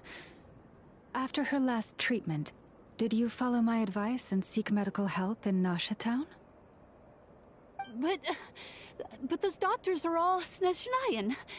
They're outsiders, compatriots of those brutes who invaded our homeland. How can we possibly trust them? Not all outsiders are enemies, Cappy. They've been treating this condition for generations. They have the experience we lack. But we're Frost Moon Scions. Should we not remember what the outsiders did to our moons? Surely the Lady Kutar will reward our devotion. But Cappy, Kutar is long... This isn't the time for a debate. O lost child, snow-swept and buffeted by the howling winds of the frigid night, let not the silver flame within you fade. By the frost moon's grace, I shall warm you, curled up as a fledgling in frozen soil. Praise be to the moon goddess, my Karina.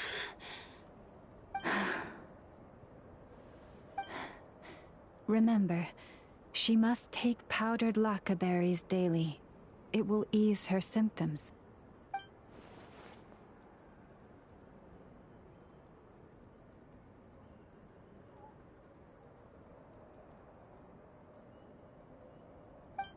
Llama? Philomena, what is it? Dinner is ready. I see. Cappy, let her rest here for the night. I'll have someone bring her a blanket. All right. Thank you so much, Lady Llama.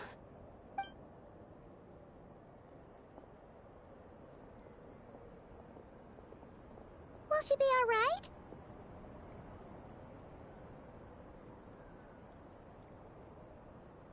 Yeah. If there's anything at all we can do, please don't hesitate to ask. Thank you for your kindness. For now, though, Karina should be fine. She'll be feeling a lot better tomorrow.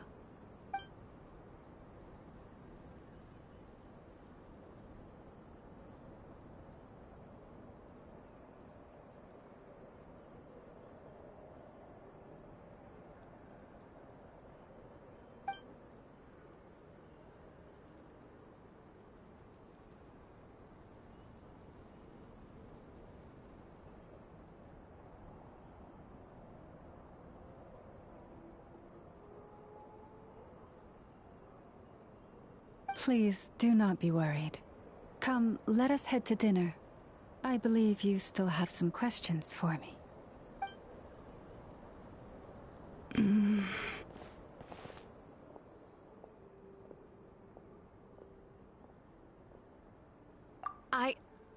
Oh, sorry. Yes, I'll be coming too. I was just thinking about something. Oh? Lauma makes such an unshakable moon chanter. Calm, capable, someone we can count on. Deep down, though, I know she's been quietly carrying the burden for the rest of us. Traveler, Paimon. Believe me when I say that as a fellow Frostmoon Scion, I do worry about Lauma. It's just that sometimes it's hard to say it to her face. Could I ask you to look out for her? I can tell she really trusts you.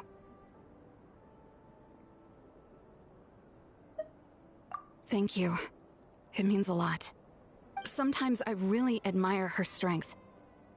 But at the same time, I can't help feeling powerless myself.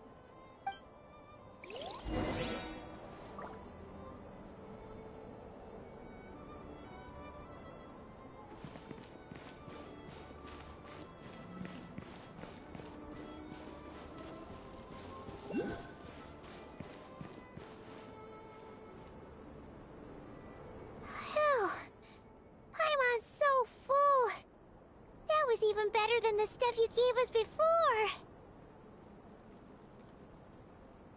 I'm glad to hear it.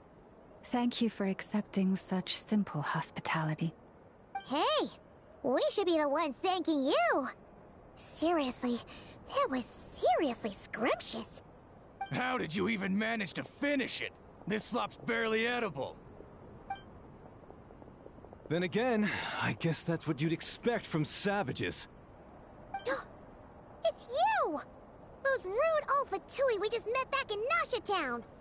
My sincerest apologies. If you found the food we gave you earlier difficult to swallow, may I suggest taking a deep breath and joining us? These delicacies might change your mind. After all, I suspect that your previous meal may have been tainted with something most unpalatable. Huh? What do you mean? Tainted with what exactly? With the bitter snobbery of those who call themselves civilized. Why, you?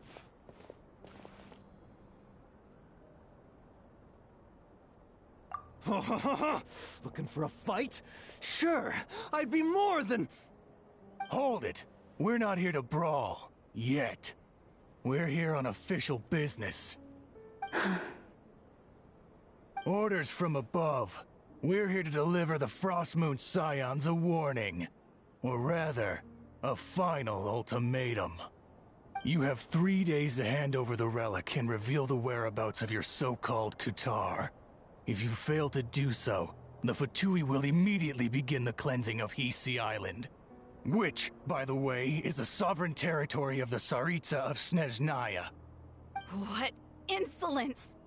Your demands are outrageous! For generations, this land has belonged to the... Dear guests, allow me to save you both time and trouble with a speedy reply. The Frostmoon Scions will never hand over anything to the Fatui. And to those who set foot on our land with ill intent, I say this. With your blood, we shall draw an inviolable line in the snow. That applies to you, too.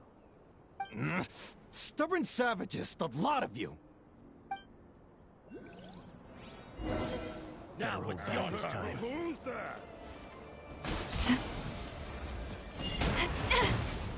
This gotta do it.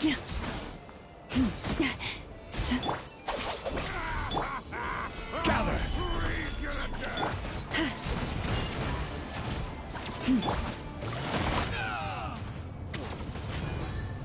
Gotcha.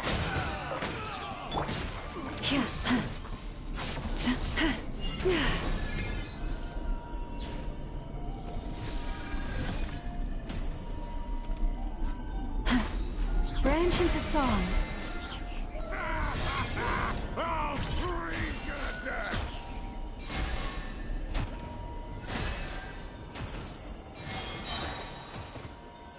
By the Frostmoon of old. Leave this place. Stabilize! Our bond is strong!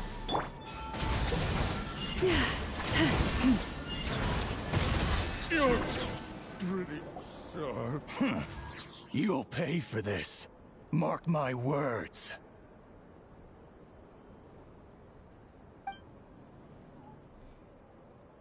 Hey, if you're so tough, get back here and put him up!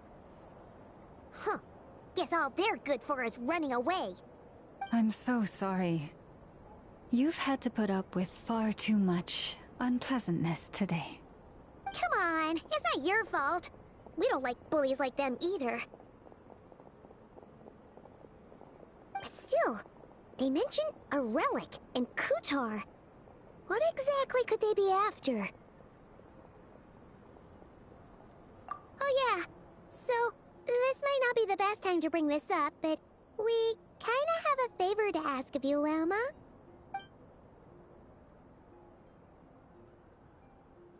I see. So your questions concern the sacred relic too. Please, do not hesitate to speak your mind.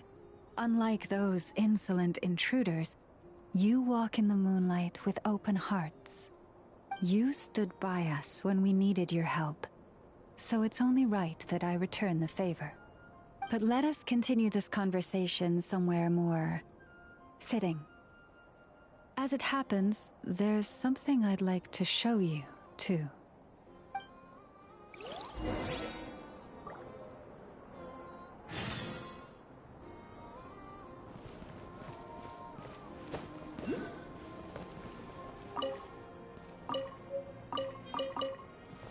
There we go, another task done and dusted.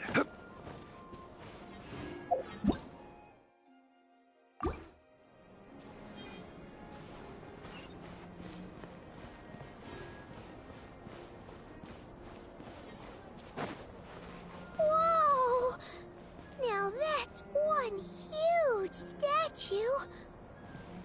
This is the statue of our goddess, the Moon Maiden Kuthar.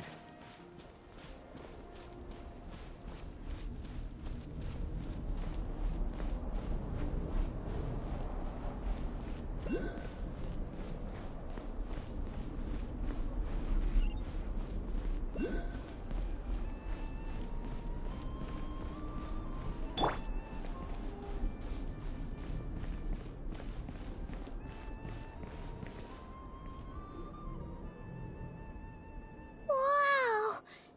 It's spectacular! Kuthar was born here on Hisi Island around 500 years ago. As it just so happened, a priestess of the Frost Moon Scions witnessed the moment of her birth. Instantly realizing that this was the prophesied rebirth, she quietly recorded the event and carved this statue to honor that miracle.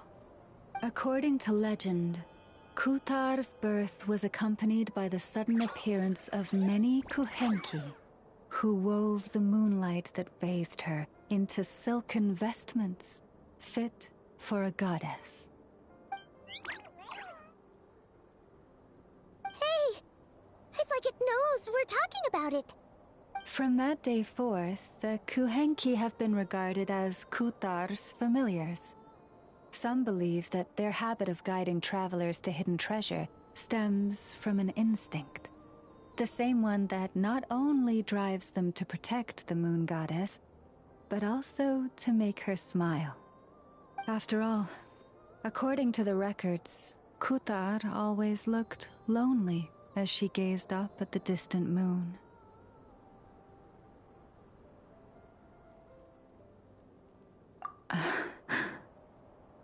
Kuthar left Hisi Island before I was even born. According to the previous moon chanter, the goddess was angered by our people's greed, and that is why she left us. Where did she go? No one knows what happened after she left. But just a few months ago, after those 2 ancient moon's remnants fell from the sky, she was spotted on Hisi Island once more. And the Fatui have been harassing and threatening us ever since. Judging from what they've said, our moon goddess is actually their missing harbinger, Columbina, the damselette. The damselette? But isn't she number 3 amongst the Fatui harbingers? So she's actually the moon goddess. Why would she join the Fatui then? That too is a question I've struggled with. But even at the best of times, understanding other people's choices is difficult, let alone those of a goddess. Plus, forgive me, there I go again, rambling on about our history. But you came here to ask about the sacred relic, didn't you? Honestly, Paimon's not sure which part she's more curious about now. Since ancient times, the Frost Moon Scions have had in our possession a special fragment of the ancient moon's remnants. A piece in which I sense a power unlike any other. Successive generations of moon chanters have all detected a divine presence within it. We call this unique remnant The moon marrow. We heard you can use it to see what happened in the past. What is it in particular that you seek from the past? Well, basically, to cut a long story short, the traveler here is actually from outside of Tibet. Oh.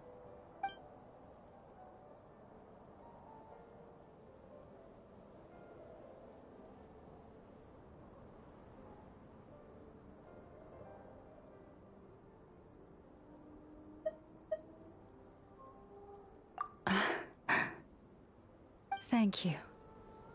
Your honesty is a sign of your trust, both in me and the Frost Moon Scions. Unfortunately, though, I won't be able to use the moon marrow to shed light on your past just yet. Our people revere the moon marrow as a sacred relic. I'm only permitted to retrieve it from the secret chamber in which it is hidden once a year, on Moon Prayer Night. Oh, really? So, when's the next Moon Prayer Night? Judging from the tides this evening, a little less than 2 months. Huh? Does that mean the date changes every year? The ceremony is held on the night when the moon is closest to Tevat. This is also when Krei's Kuvaki reaches its peak. Only then can the seal on the secret chamber be lifted. Oh, guess we've got no choice but to wait.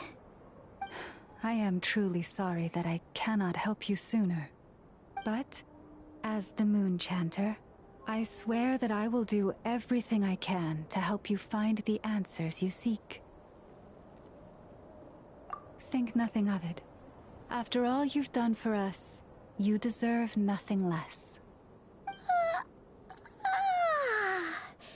Who'd have thought today was only our first day in Krai? Feels like so much has happened already. If I may be so bold, what does family mean to you?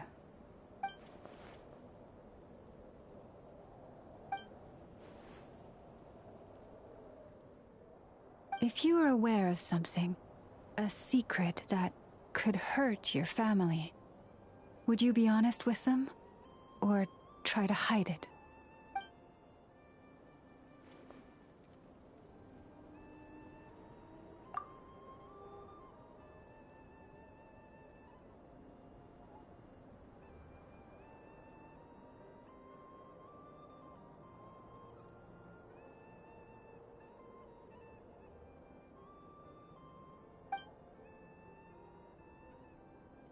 Oh, I'm so sorry. That was a strange question. I didn't mean to put you on the spot. I guess I've just never met anyone with a story quite like yours before. I just suddenly had the urge to ask. It's getting late, and you two must be rather tired too. Would you like to stay the night here on Hisi Island? I can have someone prepare some lodgings. Oh, that's all right. We've already got a room back at the flagship as it happens. Speaking of which, if you ever need us, feel free to come knocking. Do you need me to show you the way back? No worries. It's quite a way, and you should get some rest too, Lauma. We'll make sure to be careful. Understood. Then I won't keep you. May your first night in Krai pass in stillness and peace. So, what you thinking? Sure was an eventful day, huh? The good news is, we're not at a dead end in the search for your spaceship yet. We can always learn more about this place while we wait. The usual drill, huh? Paimon's really getting sleepy now. If she gets too tired to fly back, you carry her, okay?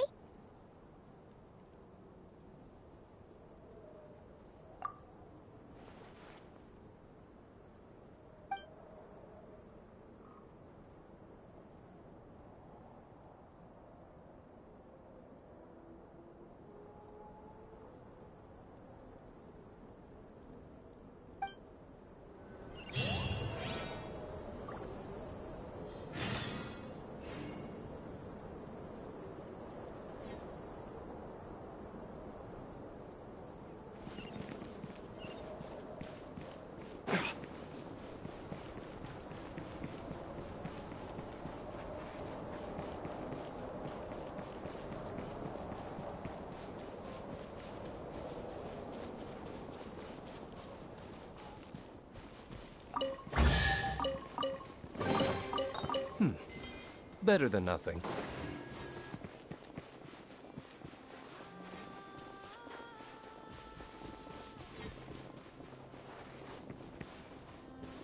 Prices like these are just This outrageous. is more than a fair price already.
Hey, what are you doing here? These flowers... I remember. When you first appeared, there were flowers like this all around you.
Who goes there?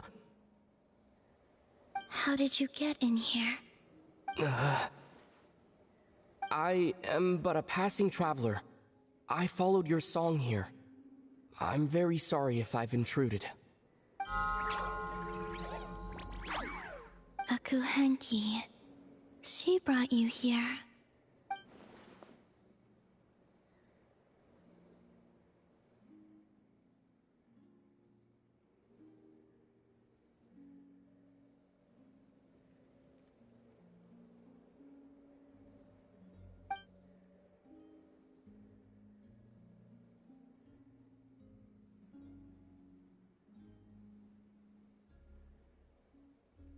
may I ask, are you the one they call Kutar? And the harbinger that the Fatui refer to as the Damselette? The Fatui? Are you here at their behest?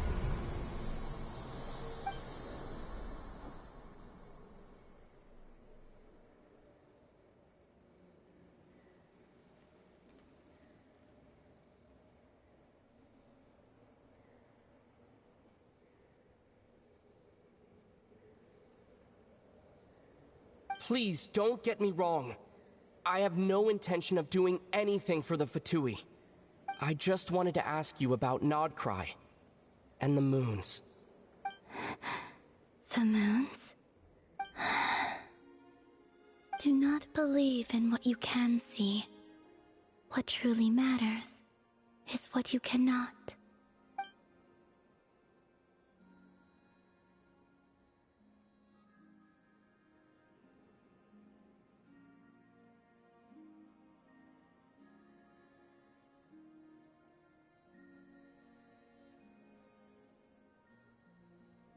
What do you mean?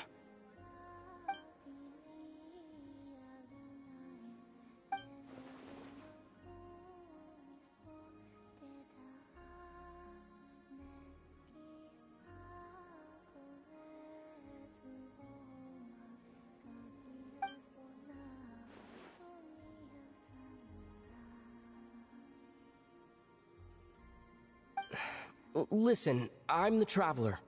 I'm on a journey through the nations of Teyvat. Hello.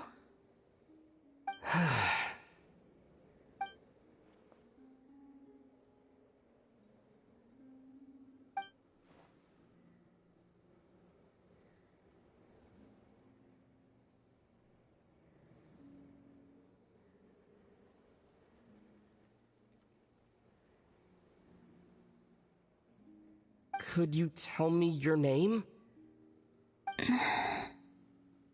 Columbina.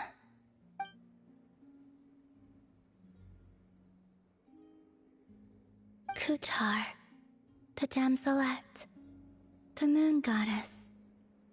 Pick whichever takes your fancy. I do not know my own name.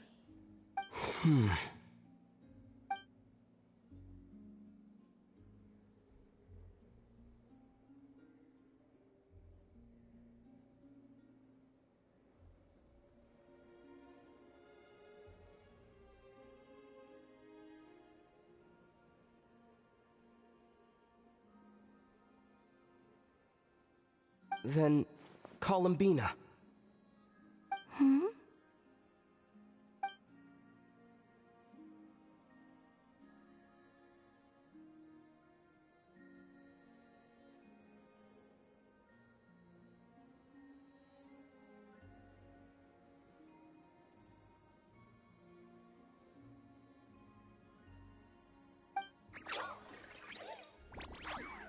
This Kuhenki, this Lanatar, did you bring her into being?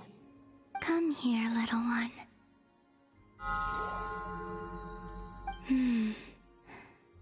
The trace of a blessing, but not one of mine.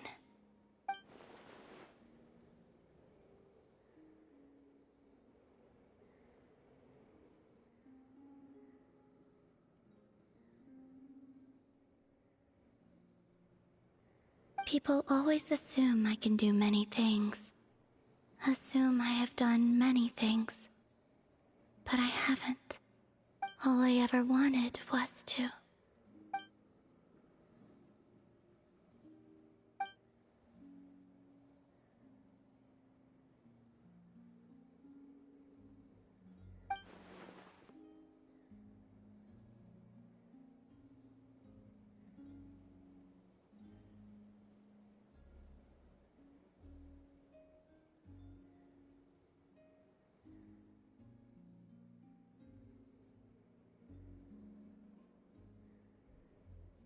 It's about time I got going.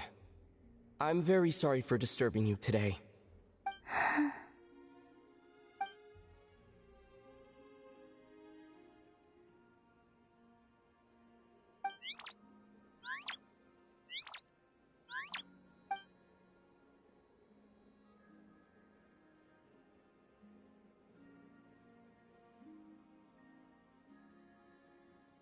Columbina. That Kuhenki. Oh, you're leaving?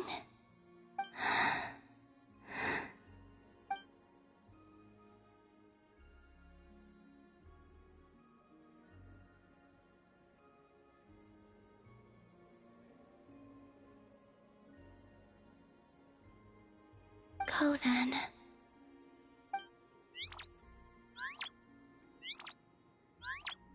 Goodbye. Take care.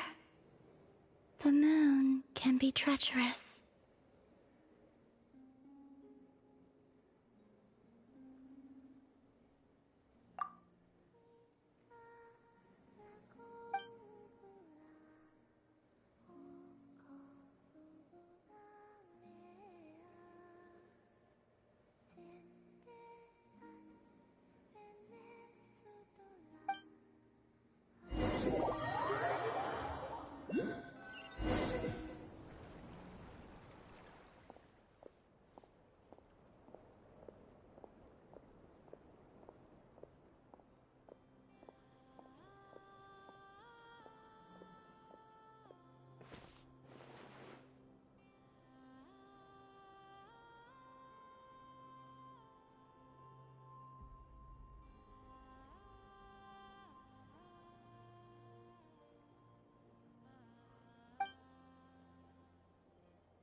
Wait, is that... Lumine?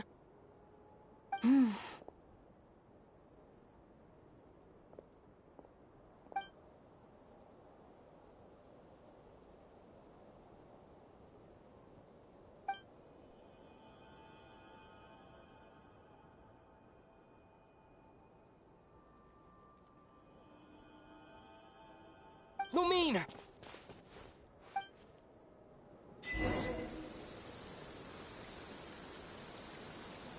Lumine!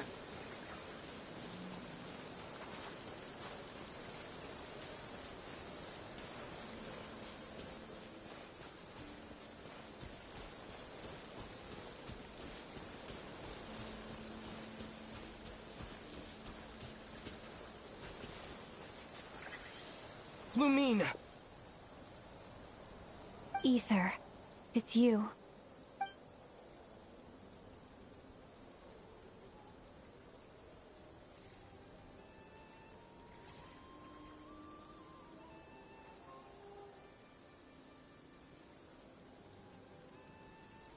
Why are you here on Hisi Island? If I told you I was here in search of the Frost Moon Scion's sacred relic, what would you think? Huh?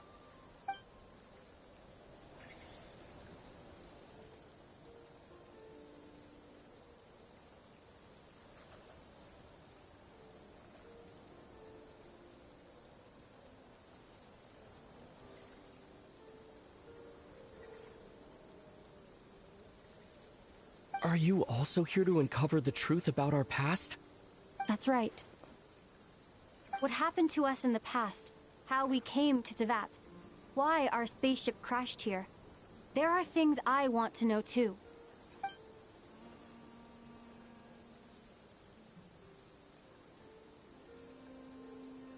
But I'm not about to sit around waiting for another 2 months to find out. Wait! Wait? But I still have unfinished business.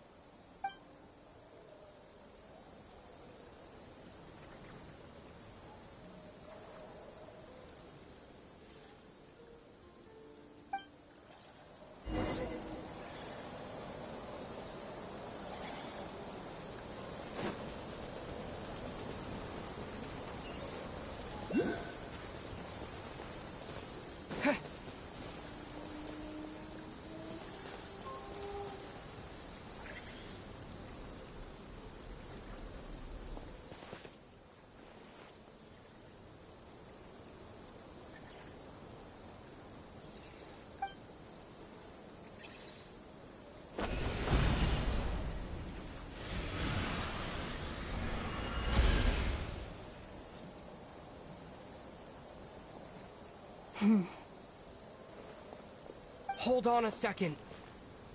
What's wrong? That's the Frost Moon Scion's sacred relic. We can't just... Use it to get to the bottom of all this? We should at least get their permission. You barely even know her, yet already you hold that moon chanter in such high trust. What do you mean? She told you that the seal can only be broken on Moon Prayer Night, when the flow of Kubaki is at its peak, yes? You heard all that? Watch this. Huh? But... Get it now? She's been stalling for time. As long as the statue's base is imbued with sufficient power, the secret chamber can be opened at any time.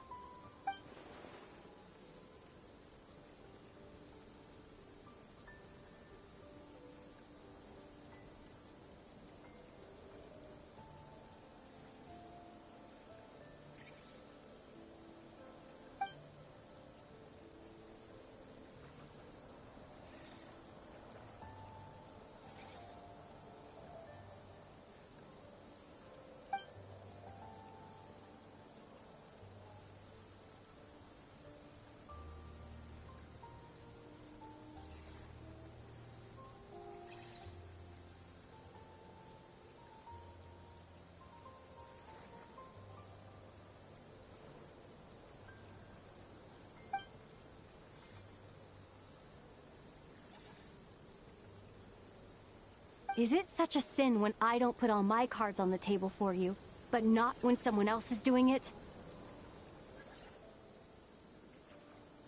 It's not like that. Is it? Lumine, you've got it all wrong. This whole time, I've wanted to ask you, what happened to make you like this? I admit, I've been having trouble accepting it. But after all this time apart, I've finally come to terms with who you are. Willful side and all. I trust you. I still do. Through all the worlds we've traveled, you've always been there by my side. If there are things you can't explain yet, I can wait while the journey goes on. I'll wait as long as it takes. Until the day you're ready to talk. Ether.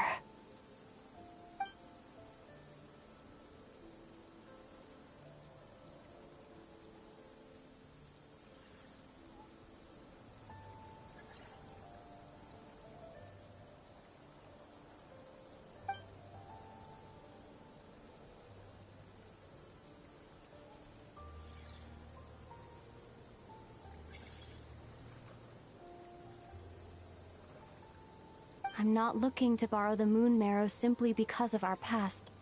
It holds answers about the very origins of Tevat. I've always believed that if you want the truth, you have to see the whole story for yourself. I'm not asking you to trust me, Ether. Just don't try and stop me. If this choice weighs on your heart, then let me go in alone. Forget this meeting ever took place. Bit late for that now.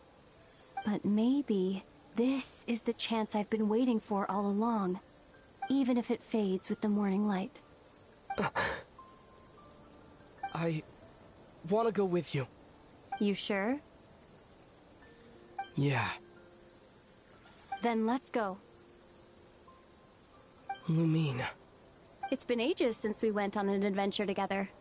I can't wait. Really? You think I'd lie to my big bro?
From what I understand, the path ahead is likely to be full of trials and challenges.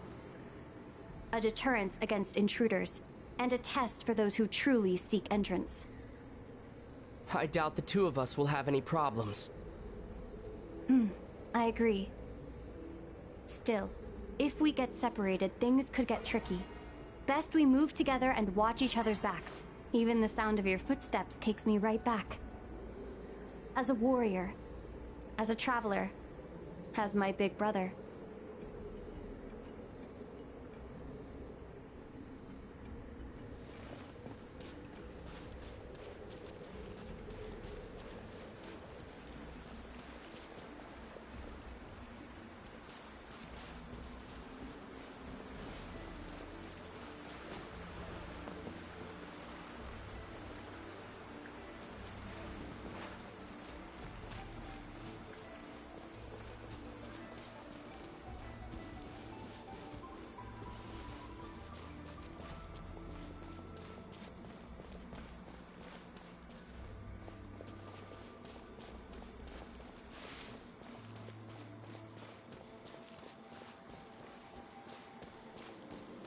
Looks like this is the first trial.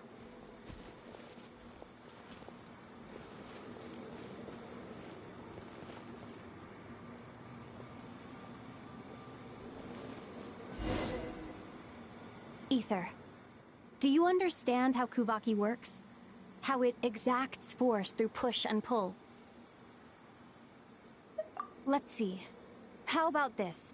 I'll temporarily neutralize the Kuvaki on the cliff face and move the platform into the center. Once it's in place, you'll need to utilize the repelling force of Kuvaki to reach the other side. Okay, I'll leave it to you then.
This should help Lumine get across.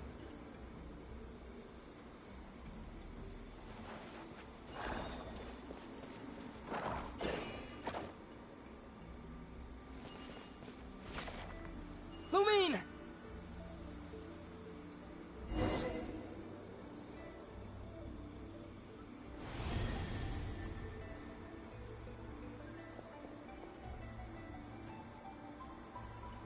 We make a pretty great team, huh? Just like the old days.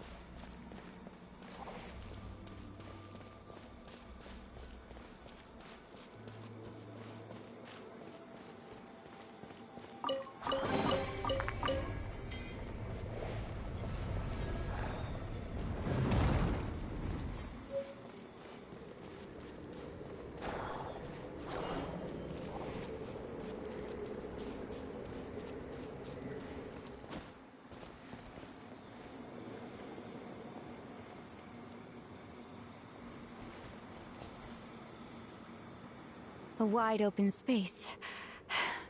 Must be in for a fight.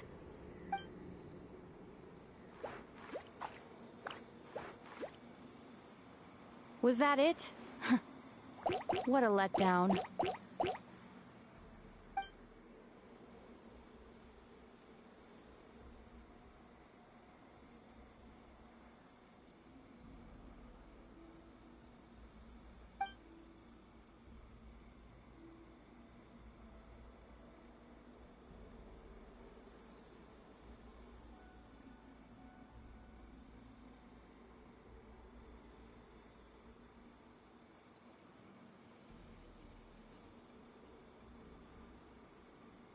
Ether.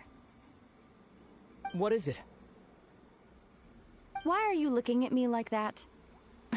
Those enemies were weak, were they not? Maybe it's because the trial's only just begun. Actually, I've got an idea. Why don't we have ourselves a little friendly competition? Let's see if your journey has made you rusty. You're on.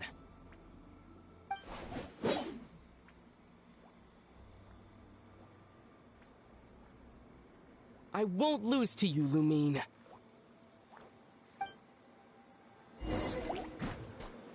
If memory serves, I used to come out on top more often than not. You sure you're alright? Seems your memory is slipping, Lumine. Save it. We'll know who's stronger soon enough. Let's see what you've got.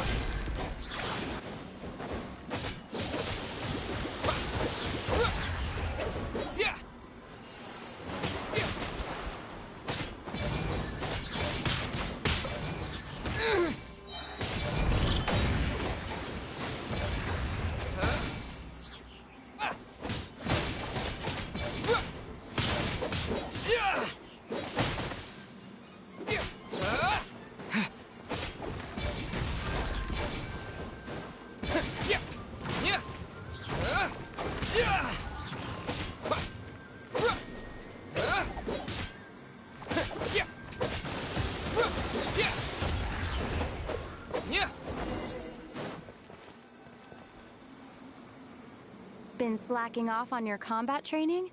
Or has no one been around to keep you in shape? No, I just wanted to let you win. Been too busy practicing your excuses instead, huh?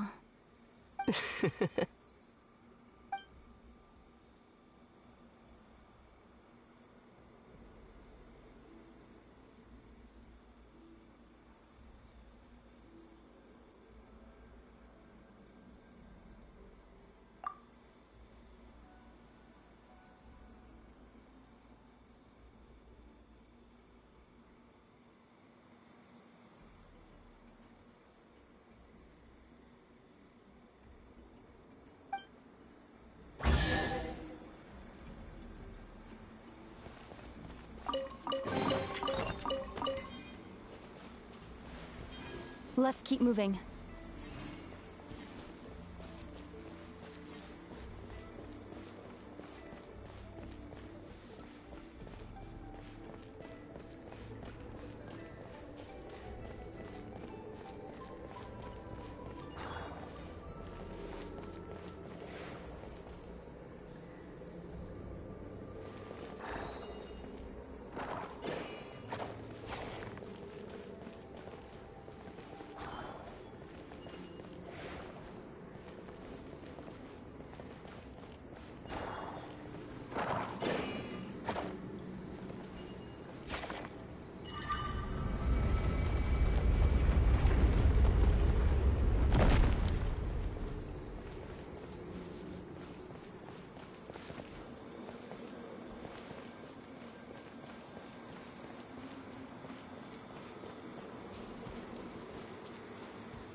What is this place?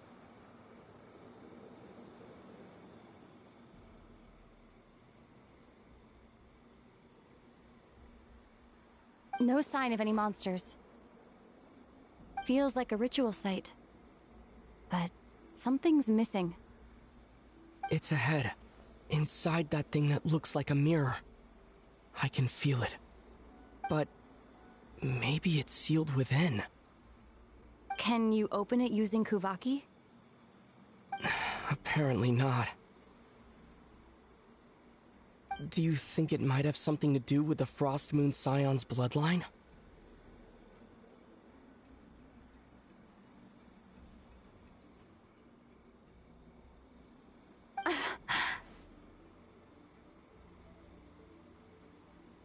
Lumine?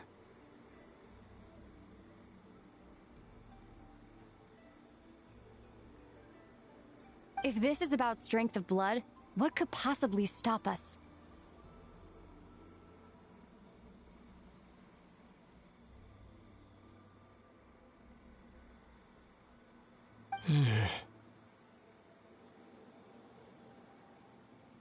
Let me give it a try. Why don't you check around for other clues? Sure.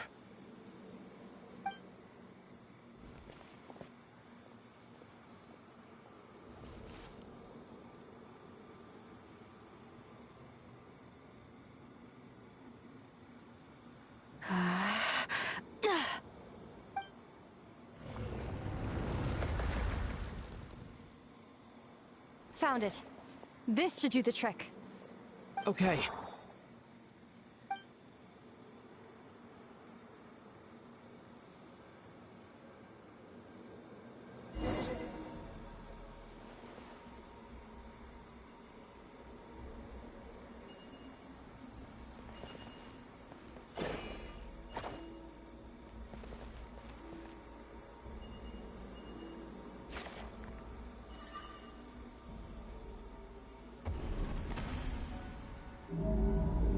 Yep, that got a reaction. That's one down.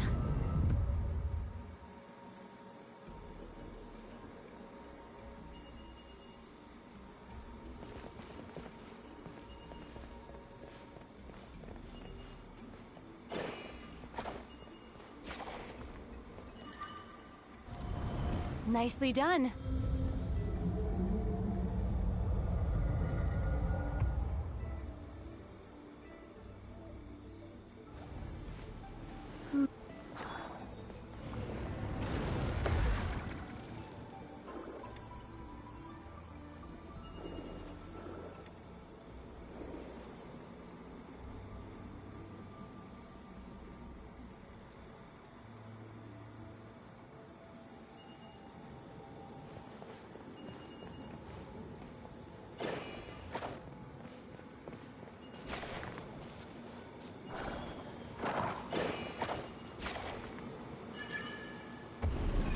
You've got this. One more to go.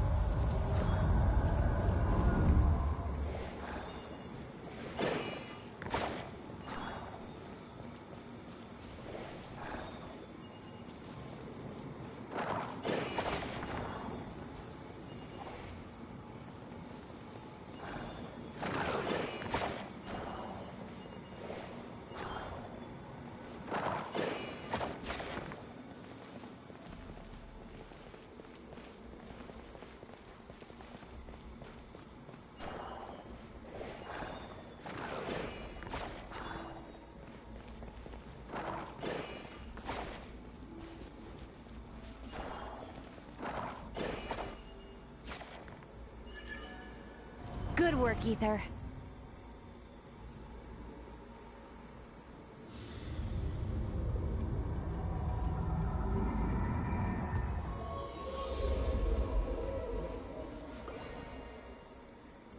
The door's open. Come. We must be close.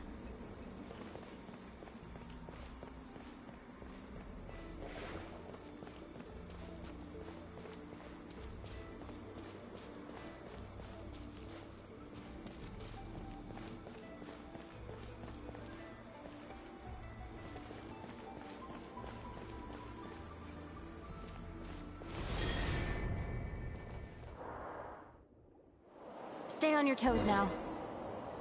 Have you considered that I might be the more experienced between us? Is that so?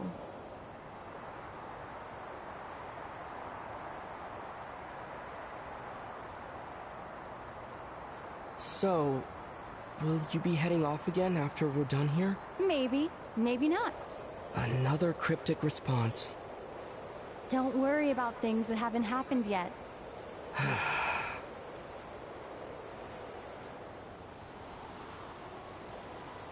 At the end of all this, what do you think we'll find? Whatever it is, we can handle it. What about the end of our journey? That's not something we need to worry about right now.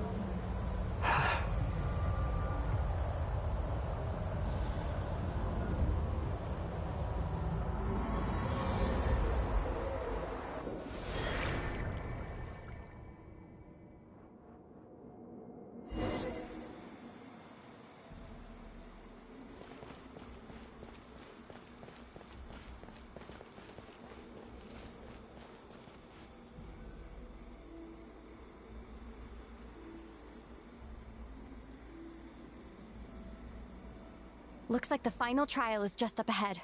Ready for battle? When have I ever not been? What's wrong? Going on an adventure with you, side by side, it's been so exciting.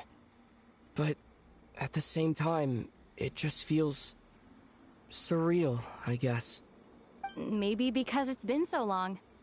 You know, this is only the second time we fought together since the day we both woke up in Tevat. Maybe that's it. Ether, let the light of our blades come together once more, just like they did in the past. Lumine. This is a night of miracles, an adventure that belongs to us. Let's not weigh it down with worries and regrets. This is our adventure.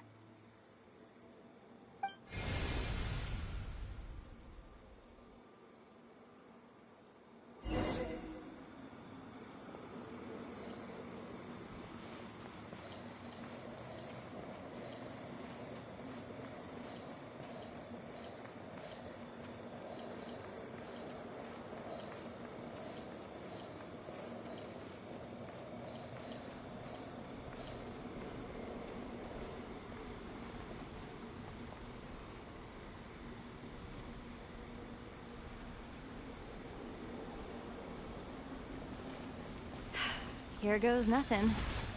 Prepare for battle. Stay focused! Dodge its attacks! This is bad!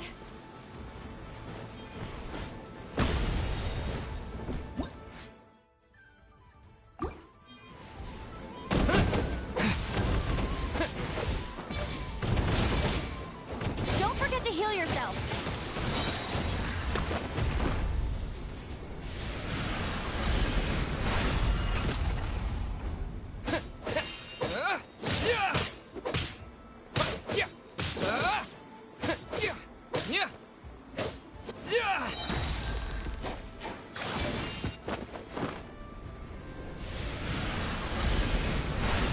Stay focused! Dodge its... Time for the finishing blow!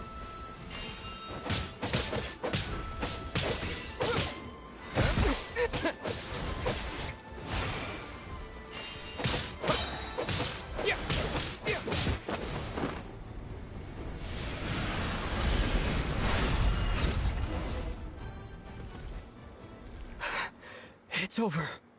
Nicely done. Flawless execution. Couldn't have pulled it off without your backup. Not too shabby at all. As for what you were saying... Yes, I should have come to see you earlier. Or at the very least... Spent more time with me going on adventures like this. Something like that. Instead of just running off and expecting you to follow my trail. Wait a sec. That's not an official apology, is it? That goes without saying. Come on. Time to claim the treasure we came for.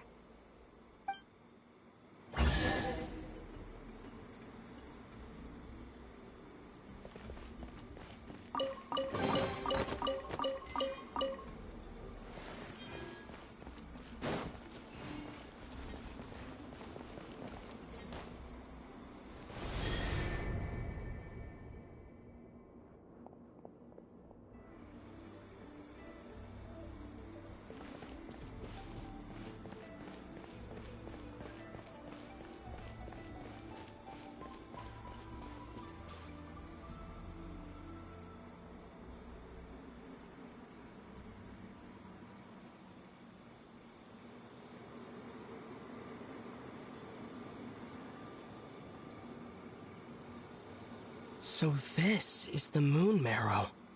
The treasure we've been after. All right. Go get it for me, Ether. It belongs to me.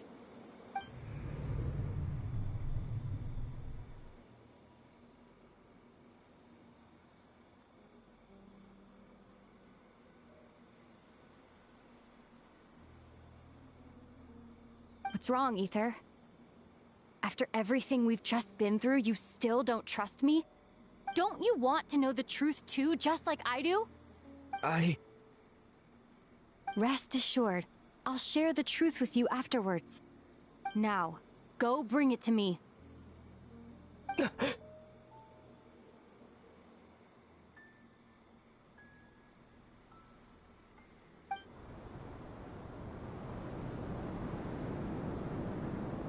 What's going on? Where did this fog come from? Lumine!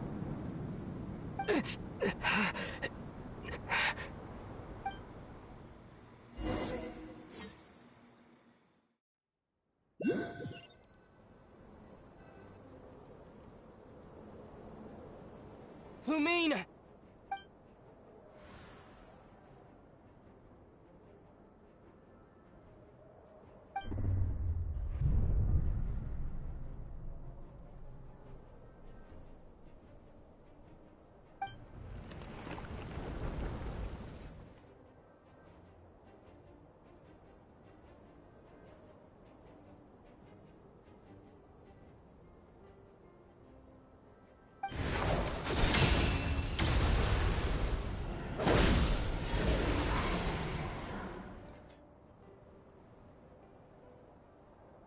Lumine!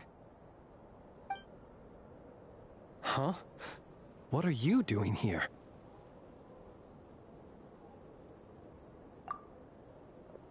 Yes, we ran into each other at the flagship this afternoon. I'm honored you still remember.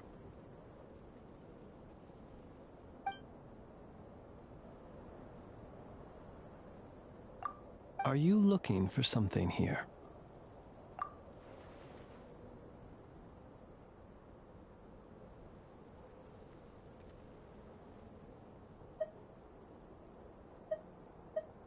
And you just happened to end up surrounded by the Wild Hunt. Sorry, I did not intend to come off as pointing fingers. Indeed, perhaps our courses of action do not differ so greatly. Not exactly. We Lightkeepers are accustomed to patrolling at night. A long-held tradition, you understand. I was just passing by when I noticed that the Wild Hunt had struck. So I simply did what I am duty-bound to do.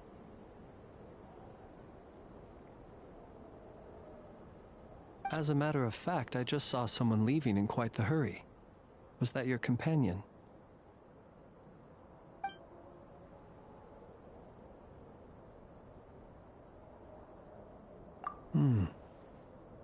Perhaps I should take my leave now. After all, my patrol isn't over yet. Krai is a dangerous place to be at night. I'd advise that you head back soon as well.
woke up and saw you were gone, so she made you a cup of berry juice to help you sleep. Her own secret recipe. When you get back, drink it up and go get yourself some rest.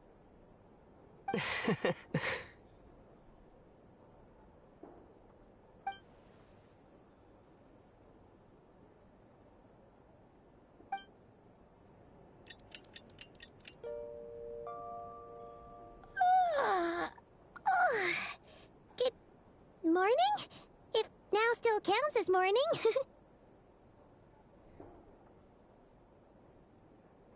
When did you get back last night? Did you sleep well? Good to hear.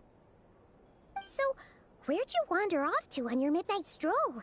Anything interesting to see in Krai at night? Oh, really? Come on, don't leave Paimon hanging.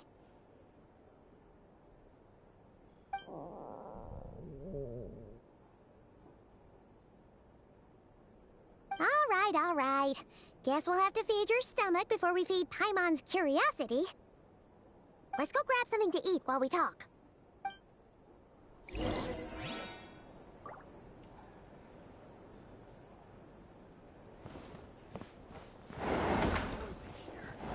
Back in my day, we'd...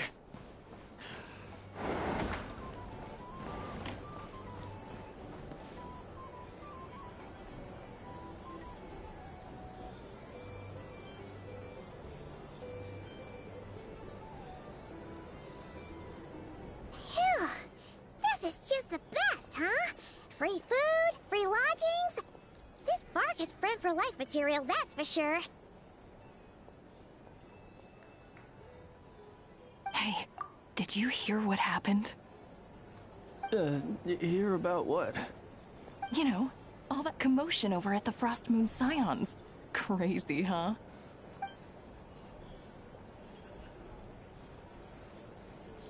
Huh? Oh, what happened? See what I mean? Completely oblivious to what's going on around you. The sacred relic of theirs. It's been stolen. Hey, slow down! Paimon knows you're hungry, but you don't have to worry about her stealing your food. At least, not today. What? Was it those Fatui? No idea, but the news has already spread right through Nasha Town. What did their high priestess... what do they call her again? The moon... something... Anyway, what did she say about it? What could she say? She's the one who discovered it was missing.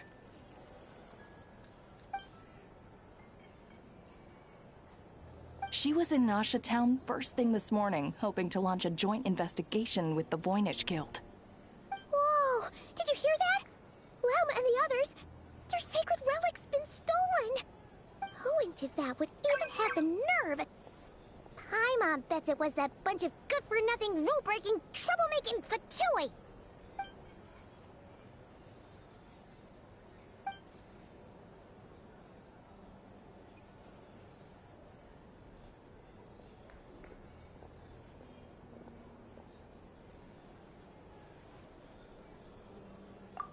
Huh? What's wrong? You feeling okay? A joint investigation? Good luck getting any takers. Unless there's some reward or a business opportunity to sweeten the deal. Same thoughts here. So just a few minutes back, she switched gears and headed over to the one place that might actually be able to solve this. The Curatorium of Secrets.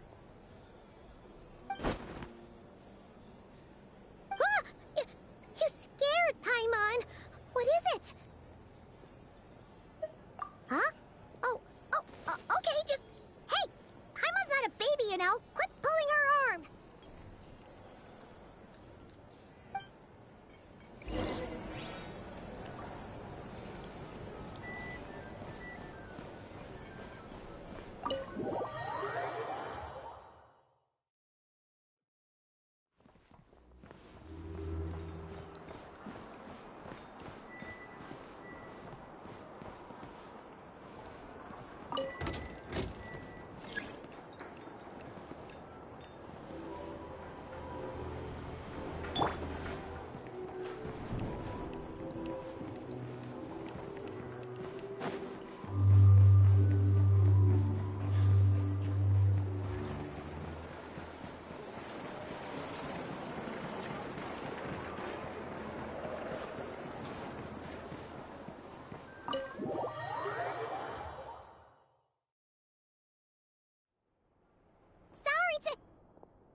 here.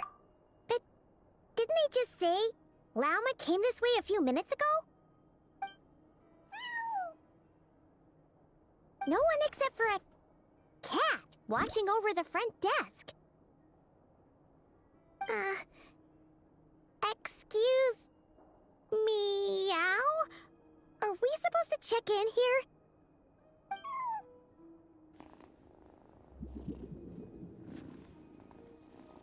No idea what that means. Is this Lauma's personal receptionist or something?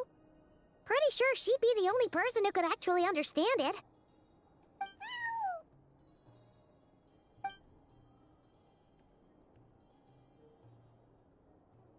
Huh?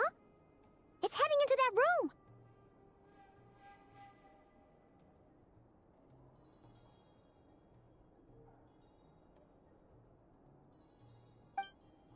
But why not? Like I told you already, that's just... Huh? Another client.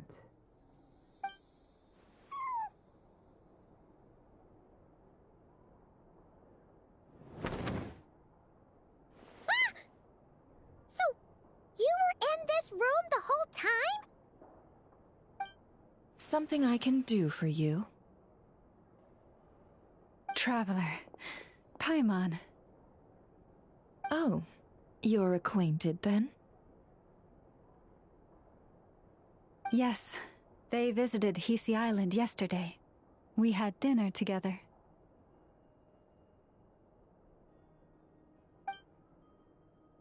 Allow me to introduce you. Traveler, Paimon. This is Nefer, boss of the Curatorium of Secrets. Pleasure to meet you.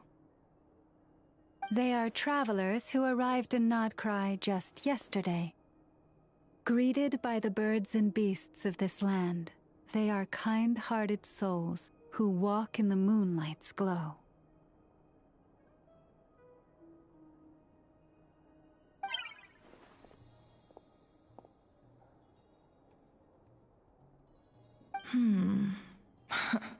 Interesting. Thank you, Lauma, but you need not have introduced them. They are great heroes, renowned throughout the nations beyond our borders. Oh, really? Do not forget, I deal in information. Just because most people in Krai pay scant attention to foreign affairs, that does not mean the same goes for the Curatorium of Secrets. They're the heroes everyone was talking about before. The ones who saved Natlan during the Abyss crisis.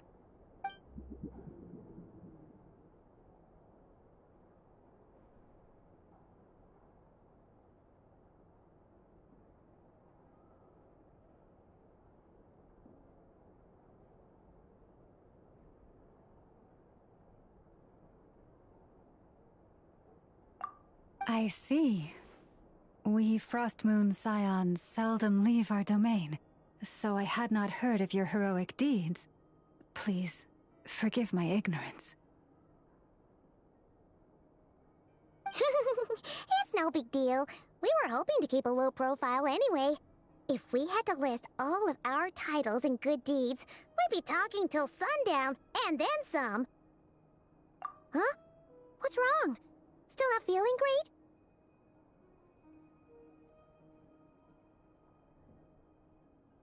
So, what brings you both to the Curatorium today?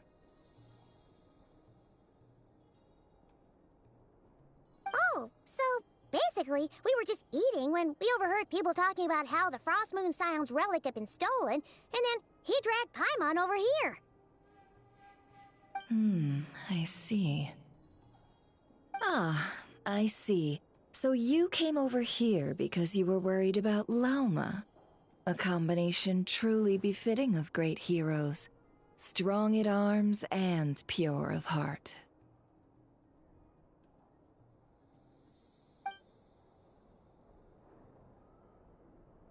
In that case, Lauma, I've got a suggestion.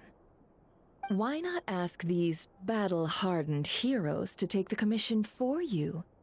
Honestly, it's a little beyond the means of such a modest establishment as ours. Your modest establishment? Unable to handle a commission? You just don't want to take it, do you? You're right. I do not. What kind of commission is this? Surely it's not to recover your stolen relic? Yes, that is it. Recovering the relic is both my duty as a moon chanter and a step toward fulfilling the promise I made the Traveler, to help uncover the truth of the past. But Nefer has already declined our commission multiple times. And yet, just as it always has, the moon will continue to illuminate the sky above the curatorium. Come night or day, may the moon goddess keep you. Enough of that.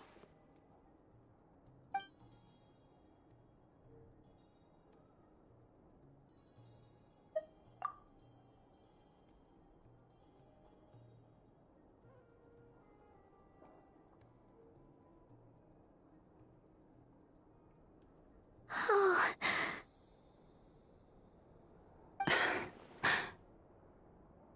So, according to him, he never came into contact with the relic. So he suspects his sister may have taken it. I understand. The Frost Moon Scion's secret chamber has remained hidden from the world for generations. But the reason outsiders are forbidden entry is not only to prevent theft. Within the chamber lie ancient trials, challenges designed to test the worthiness of those who enter. To intrude without rightful cause is a most perilous act indeed. So please, don't be too hard on yourself. The fact that you made it through those trials proves your right to stand before the relic. To put it simply, the Moon Marrow itself has deemed you worthy. No. Your honesty tells me everything. You never sought to take the Moon Marrow for yourself. As for what happened at the end, I suspect the chamber's protection mechanism may have been activated. Among those who entered the final chamber, there was either someone with impure intent, or else an abyssal presence. The Abyss? Perhaps that's why, then. Either way, the Moon Marrow was taken. And I believe you. So the problem remains the same. I need to recover our relic. See? Didn't I tell you it would all work out in the end? But before everyone starts celebrating, forgive me for asking just one more thing. Are you absolutely sure your sister took the relic? What do you mean? Weren't they the only ones inside at the time? Who knows? Think about it. After your sister broke the seal with abyssal power, what was to stop someone else from following you in there? In theory, nothing. And as it just so happens, I received a tip-off from one of my sources earlier this morning.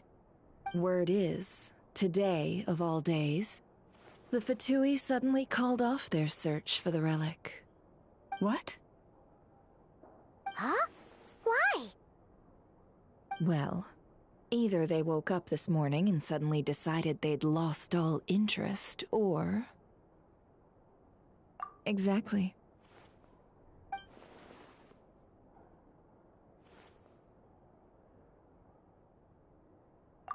Are you wondering if your sister might be in cahoots with the Fatui? Which is why I asked, are you absolutely sure your sister took the relic? Or to put it another way, do you really know your sister?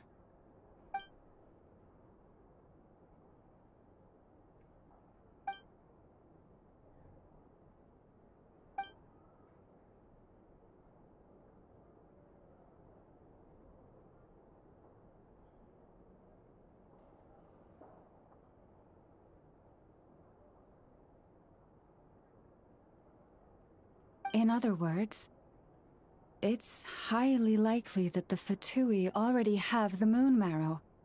So, basically, all we need to do is find our way into that Fatui research facility, and we should be able to get to the bottom of this, right? Congratulations, you've found your answer. Looks like the curatorium won't need to lift a finger this time. Well, Lauma, there we are.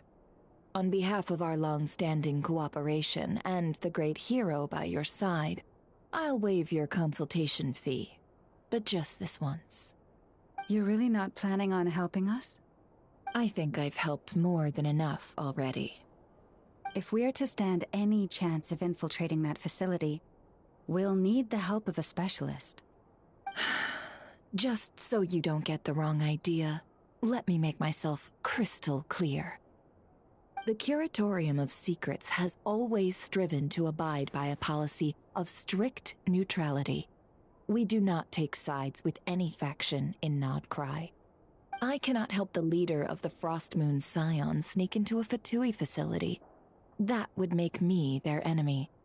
When one of their harbingers asked me to help them infiltrate your territory, I gave them the same answer. No.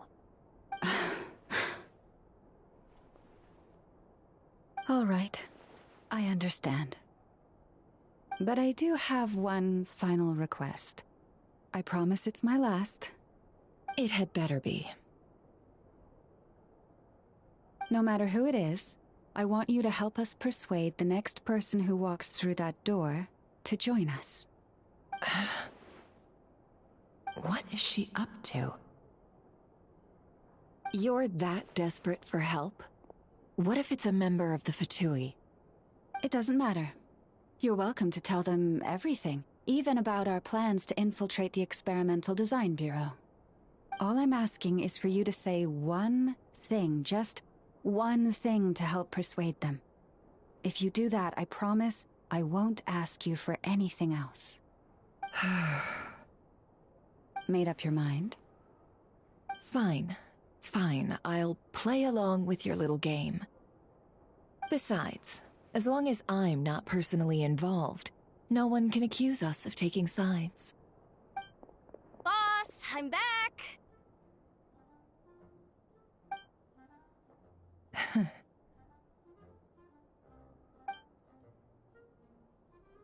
You won't believe the luck I've been having today. Remember you sent me to find that runaway cat, yeah? And you said I'd only be back after dark? Well, guess what? Right after I left the house, this big ibis flew over and the missing cat was right in its claws. And once it got close, it loosened its grip and... Boss, you're meeting clients. I'm so sorry. I'll get out of your way.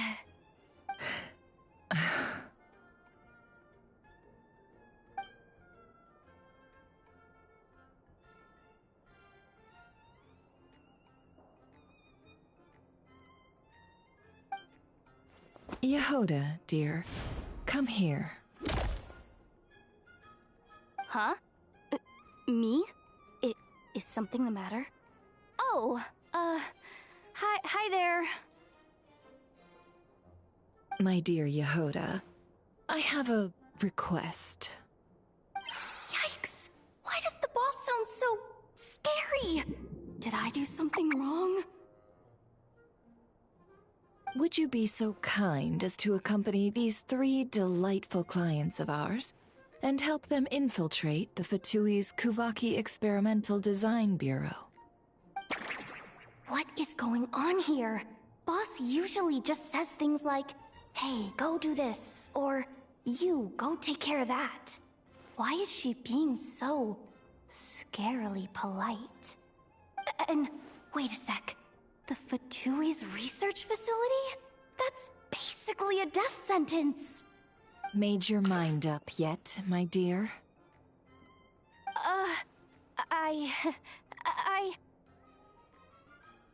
What is up with Boss today? Am I supposed to say yes to this? Or maybe it's because the mission's too risky, so she's actually looking out for me? Why is everyone looking at me like that? Is this some kind of test? I can't let the boss down. Can I? Have you made up your mind?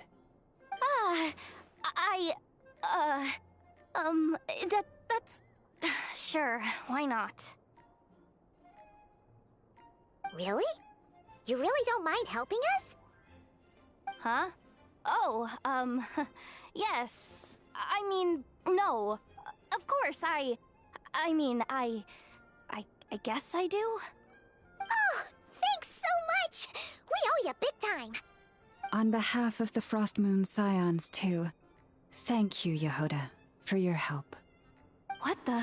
Seriously, what just happened? Why does the boss look so fed up? Oh no. Was I supposed to turn them down? All that mentoring, time spent teaching her how to deal with different factions. In one ear and out the other. Never. You got what you wanted. You promised that was it. I know this goes against your principles. I won't forget the favor. Trying to get me to change my mind now? Of course not. I just wanted to say thank you. So, thank you. Oh. Yehoda, we'll leave the planning to you. Let's discuss the details elsewhere. Huh? Oh, okay. Oh, what have I gotten myself into? Oh, by the way, Yehoda, before you go... What is it, boss? You're fired. Huh? Effective immediately. As in, this exact moment. The Curatorium will take you back, of course, but only once you've completed this commission for our 3 clients. What? Is there some issue? Well, here's the upside. Without me taking a cut from your commission, you'll earn more. Seriously? Can someone explain what's going on here?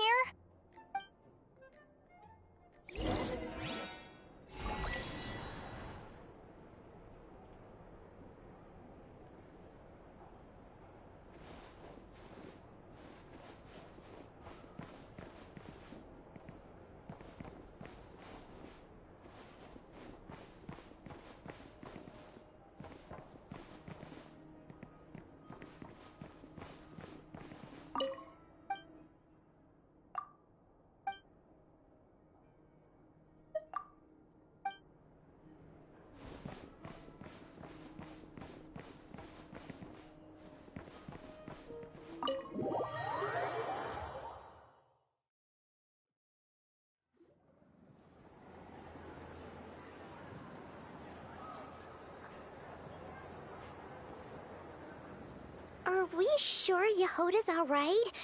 She looked totally crushed just now.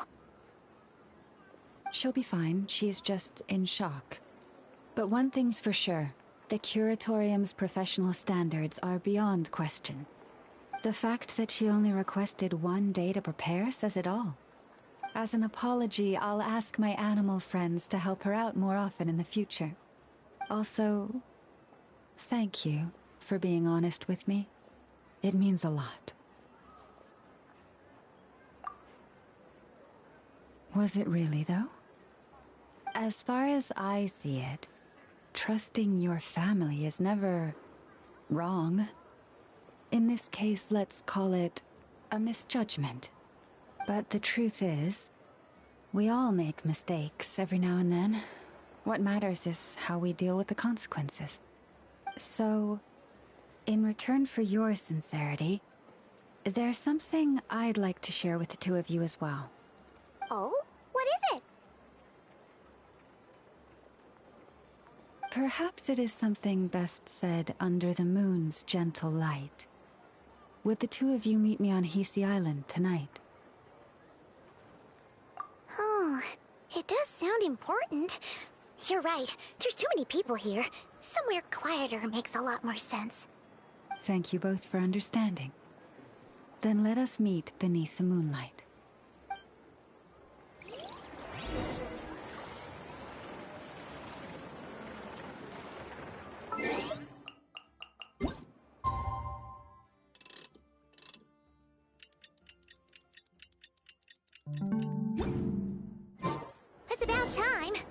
already up. Let's head over to the place we agreed to meet Lauma.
Huh?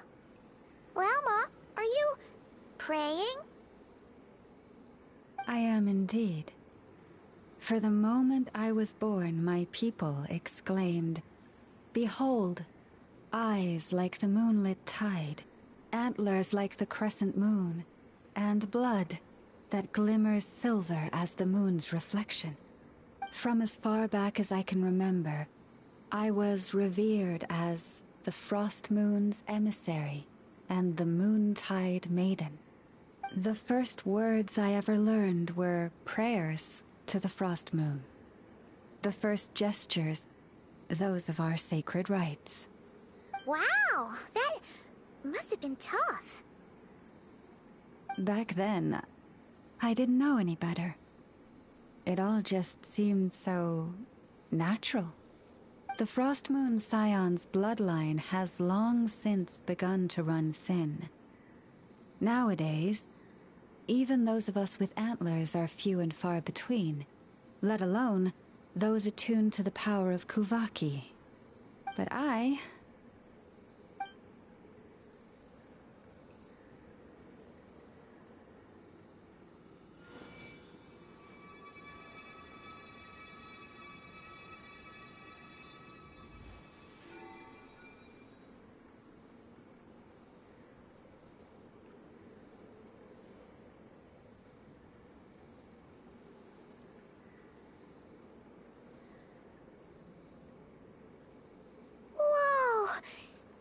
Antlers are so pretty.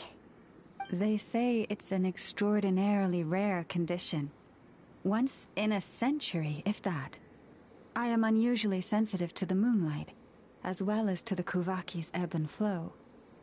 As a child, I could barely sleep because of it. Oh no! It was that serious? To others, fluctuations in Kuvaki are something you easily get used to. Like a gentle tide lapping away at the shore. But to me, that same tide is a towering tsunami, a surging swell crashing against me. Of course, as the years went by, I learned how to suppress my senses and my power, enough to keep it all from overwhelming me. But because of that, I also had to walk the path of concealment. Concealment? From the moment I was first taught to pray, my kin would point up to the night sky telling me, "That, Lauma, is the Frost Moon, the last of the moons, the sole surviving truth." But I would ask them in response, why? Why can't I feel anything from it at all? Later, I came to understand that they simply could not tell where the real tide was coming from. They couldn't sense it. The true moon, beyond the sky's veil.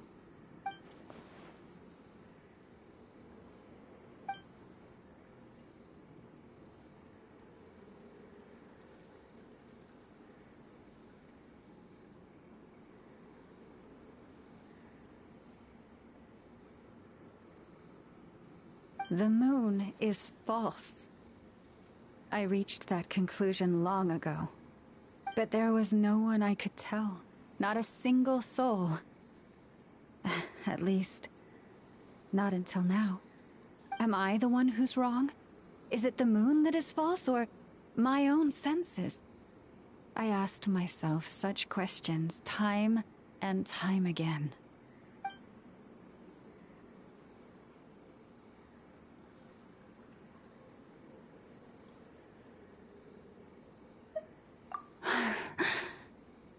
Thank you. When you called yourself a descender, I had a feeling you might be able to confirm what I had always suspected. And now that you have, it's exactly as I imagined. I feel relieved. Oh, Paimon kinda gets why you couldn't tell anyone now. It's not easy to change people's minds on something they've believed for hundreds of years. That's what I meant by concealment. I knew too much, so I had no choice but to keep my people in the dark. Every prayer I offer feels like a lie to keep myself going.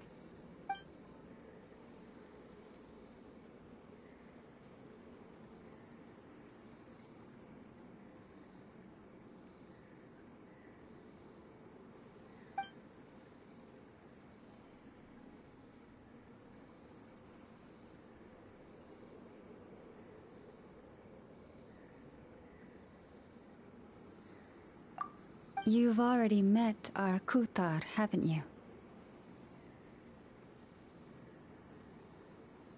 Huh? When was that?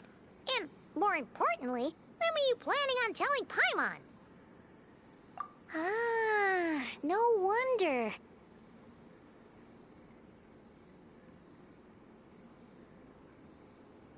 What did you think of her?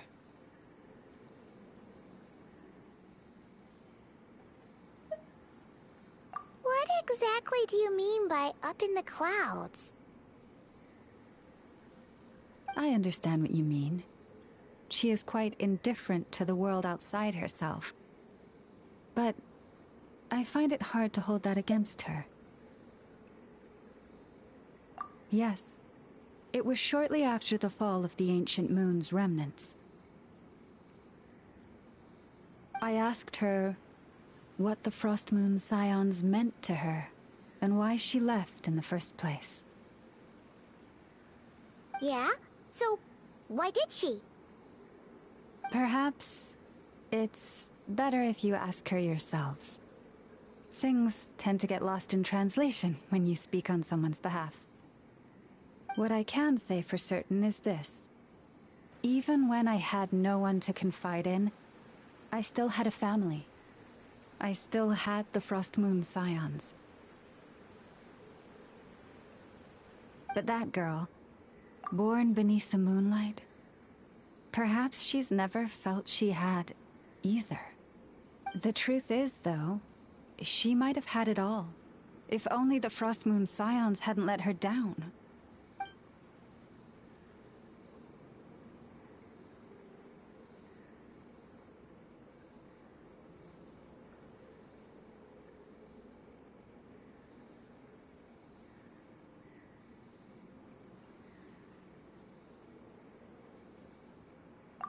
The Frost Moon Scions now walk a path of error. They offer their prayers to a false moon, and to a goddess who can no longer answer them. I want to change all that.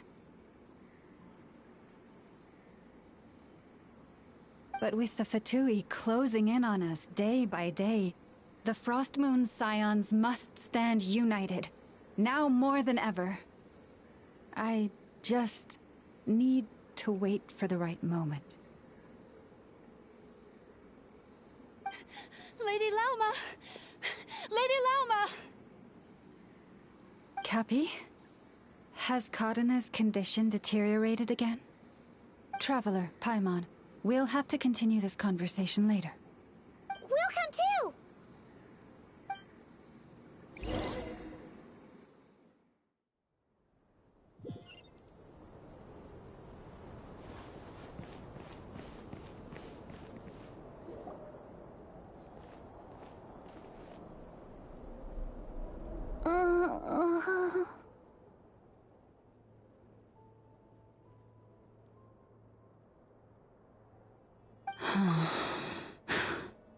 Why? Did I do something wrong? I've been praying to the moon goddess every day. Why isn't she getting any better?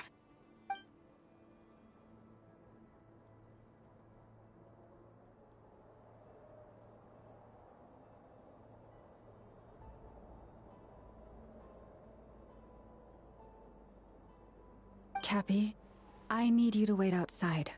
I'm about to start her treatment.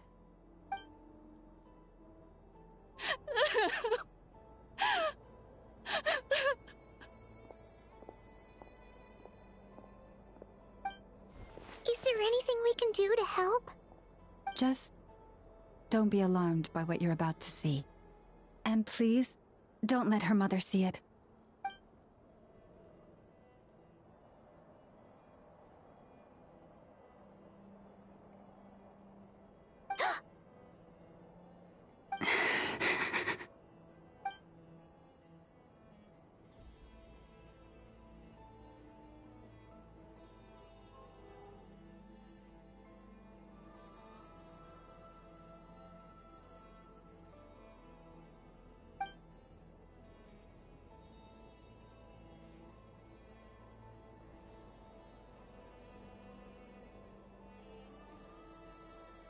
Shh. Please. Help me keep this a secret. She looks much better now. But, Lauma, was that? A medicine prescribed by a local doctor. For ordinary people, my blood has the power to counteract any adverse reactions to Kuvaki.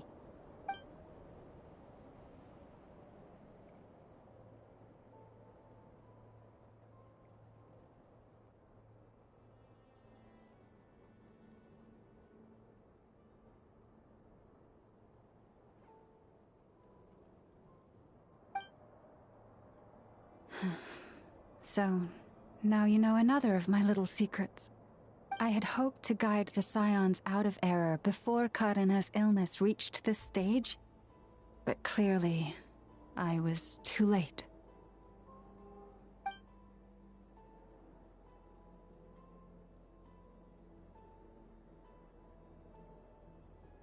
My life is as hidden from sight as the far side of the moon. Yet people only look to the bright side for guidance. If the day ever came when the two sides were reversed, could they truly accept it?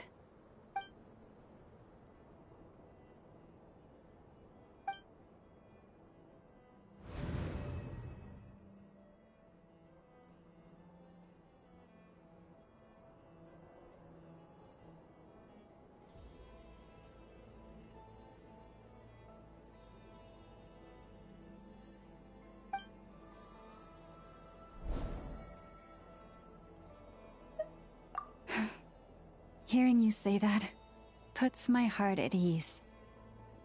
Mm-hmm. And if there's anything we can do to help the Frostmoon Scions, just let us know. Our priority, right now, is reclaiming our relic from the Fatui. But I now understand that the day I will tell everyone the truth is no longer far off.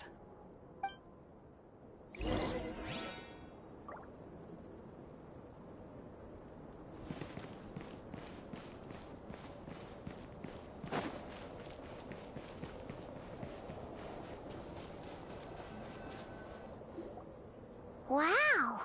Paimon would never have guessed Lauma had all that bottled up inside. Hey! Watch your step! Ah! What's wrong? Oh, you scared Paimon. You scared me there too. Almost stepped right into one of my traps. A trap? Why would you leave a trap somewhere like this? Well, it's not like this is a main path. And besides, we Frostmoon Scions would recognize it instantly.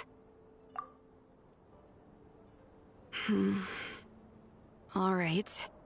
You don't seem like you're with the Fatui, so I guess there's no harm telling you. Lauma asked me to set up these traps to keep the Fatui at bay. Oh! Come to think of it, their 3-day ultimatum is almost up now. Yes. Hopefully they'll back off when they realize we won't go down without a fight. Oh, you've done a lot for the Frostmoon Scions too, just like Lauma. Philomena? It's nothing. I was just wondering if any of this is really worth it. What do you mean? Our people. So many are stubborn, stuck in their ways, clinging to a truth they refuse to even question. Do they really deserve everything Lauma's doing for them? Well, yes, but even so... No. I shouldn't be saying this. Just... forget it, okay? Bye.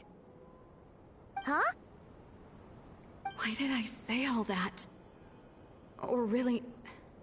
why am I still doing any of this? Either way, this will be my final night with the Frostmoon Scions. Wow, she sure took off fast.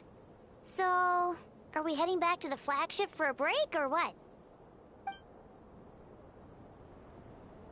Wait, you're not thinking of visiting that damsel light up in Cloud Cuckoo Land, are you? Huh. Given who she is, pushing her won't get us anywhere. Hey! Why don't we... let's bring her something tasty!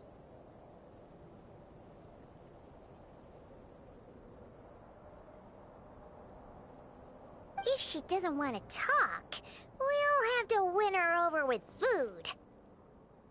Hey, no harm in trying. At the very least, it shows we're trying to be friendly. Let's see. How about an F is 9.12 out of 10 berries and fried meat, the Frostmoon Scion's boon of the day, and one of your signature dishes. Your choice. Should be a good mix of meat and veggies. There's bound to be something she likes.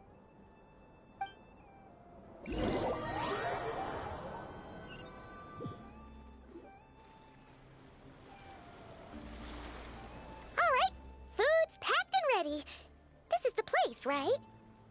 Why does it feel like we're going to visit a patient? Oh, no. Take this seriously, Paimon.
me. Who are you again?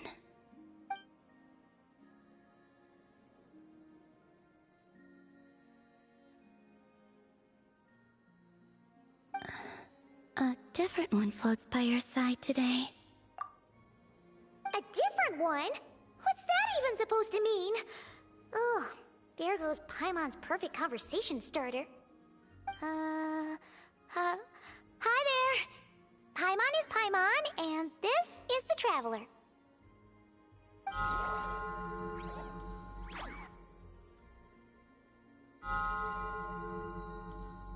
Oh, there you are. Between the two, I suppose you're cuter.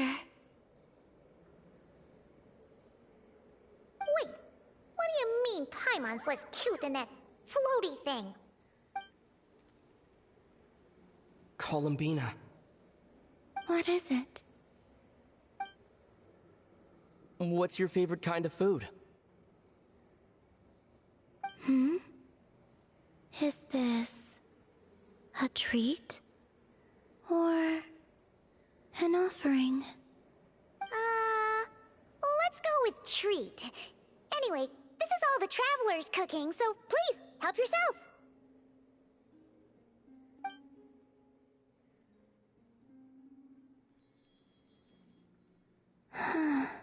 Oh, that wasn't exactly a yes, but she didn't turn it down either. What could she be thinking?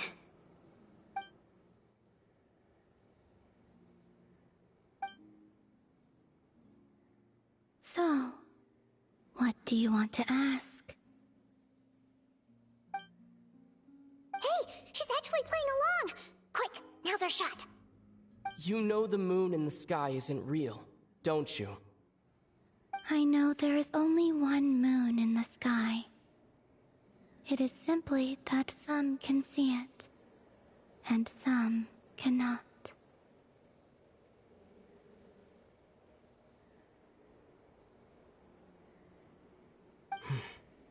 What does it mean to you?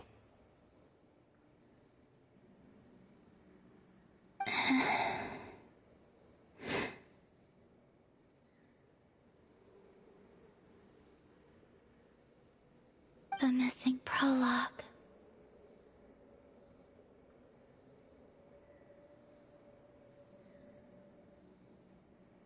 What?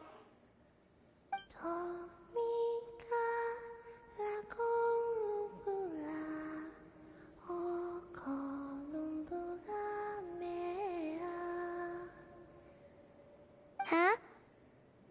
What does that mean? Isn't she going to explain herself?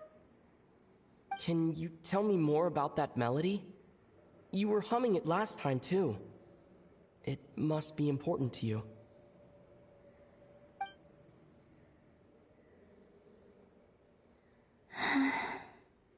It is all I remember from the moment of my birth. A melody. A few lines of lyrics. Like a lullaby from a foggy dream. Oh, so who was singing it? I do not know. I have nothing else. Just that song. Huh? And the Frost Moon Scions who found me.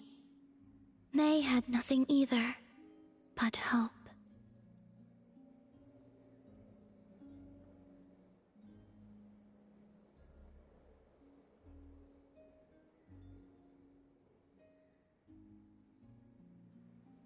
Before I even knew what was happening, they were already calling me their goddess. And I had no reason to decline. Like two lost infants unknowingly exchanged, I adopted their faith, and in return, they adopted me.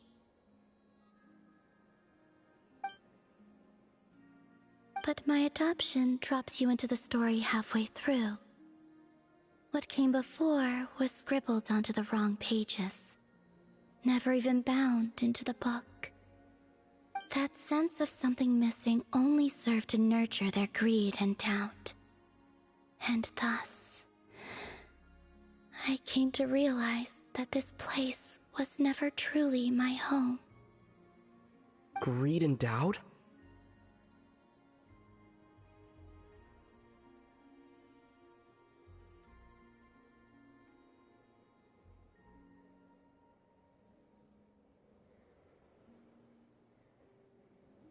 O Moon Goddess, forge weapons for us, drive out our enemies, and expand our lands.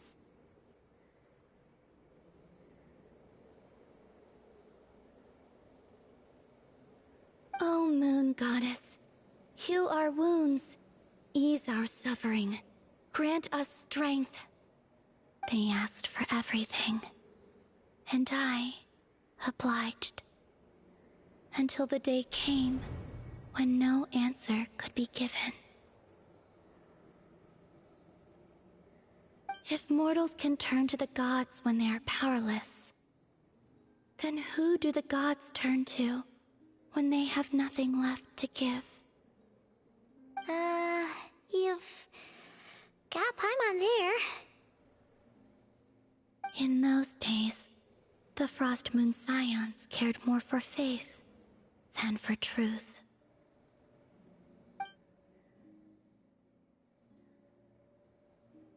Reality rewrote the sky in words I could not understand. I did not want to read a tampered version, so I simply stopped looking. The real beginning of my story lies up there, on the moon, forever beyond my reach. Like a message carved for blind hands, sealed away where no fingers can find it. Huh. So that's how it is.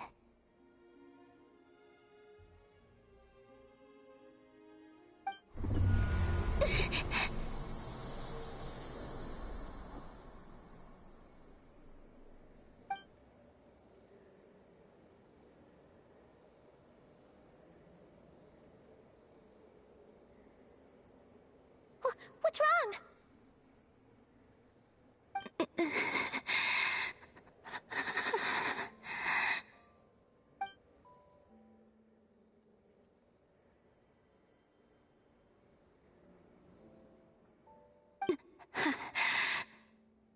You should go. What, now? But you really don't look well. Did something just happen? Is there anything we can do to help? No. Aside from answers, I have nothing else to give you in return. This is the price of running away from home a second time. Running away from home?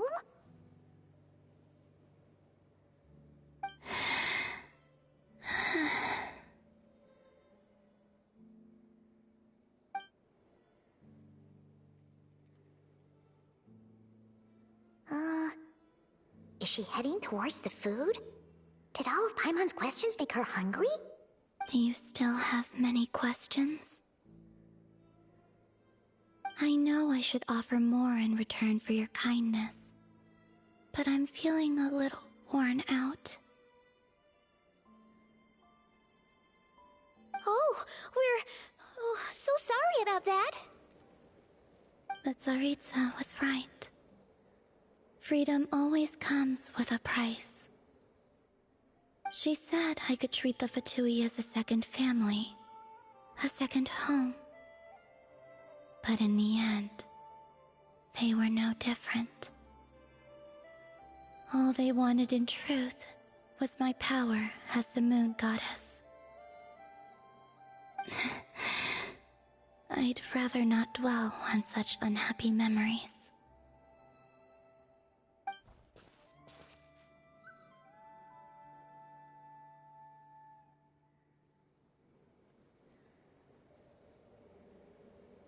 I have fulfilled my promise to the Tsaritsa, though it has used up much of my power. So you see, This has nothing to do with betrayal. So, you're just staying here for now, resting and recovering your strength? Yes. What about these flowers? They have grown in Krai for many generations. They're highly sensitive to the ebb and flow of Kuvaki.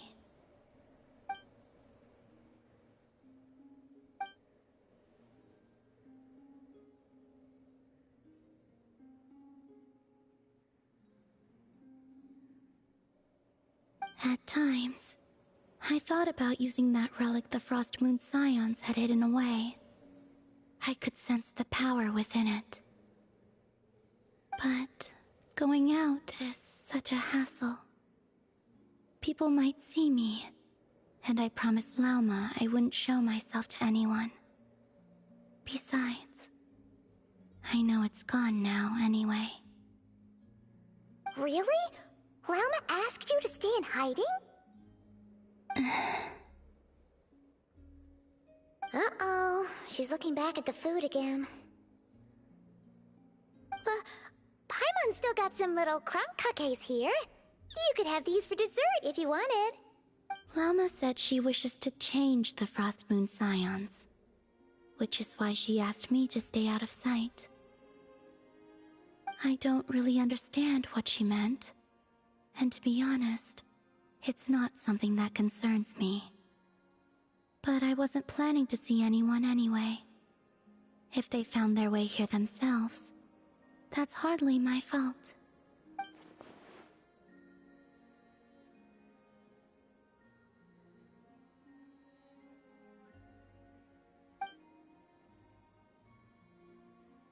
Lauma, the Maiden of the Grove.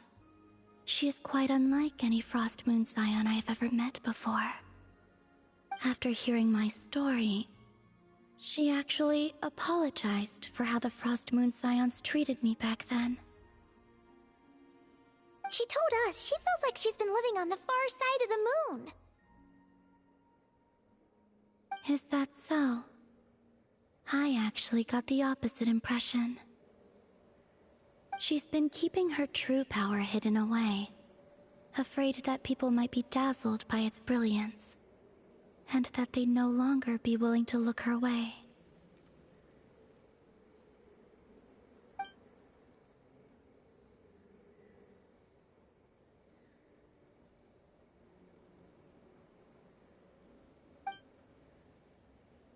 So what do you wish for now? I wish to return to the moon, to the home where my story is written. Right now, that is all I wish for.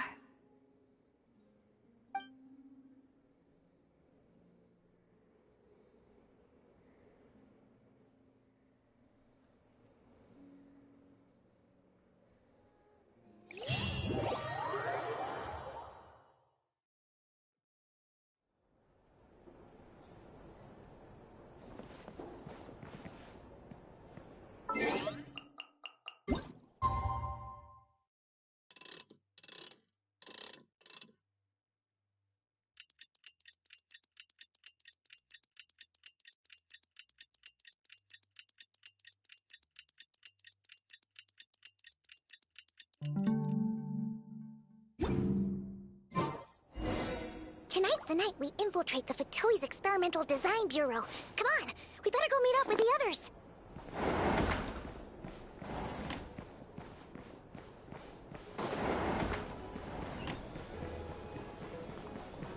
These are bounties.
break!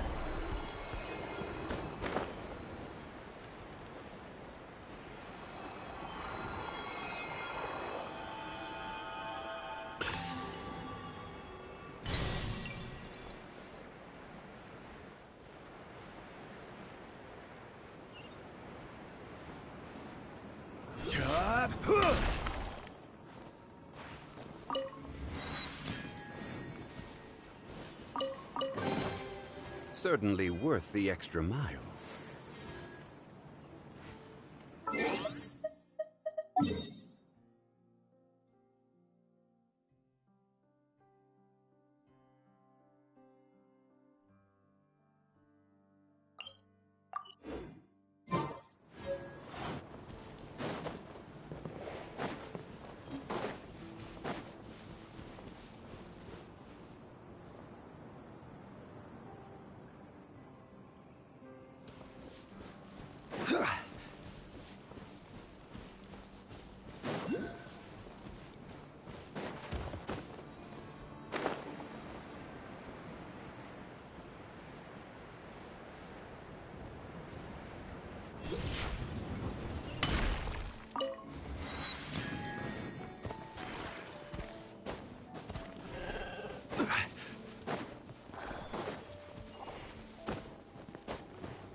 Every journey has its final day.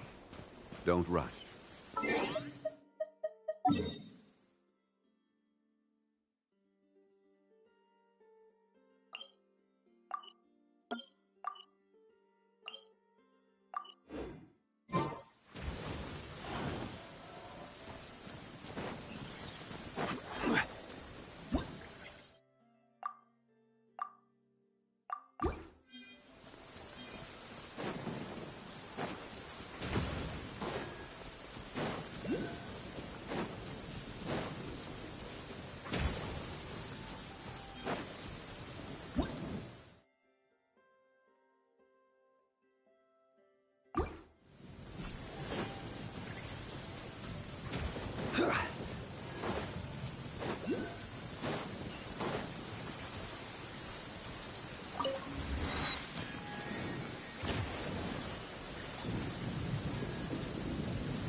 Solidify!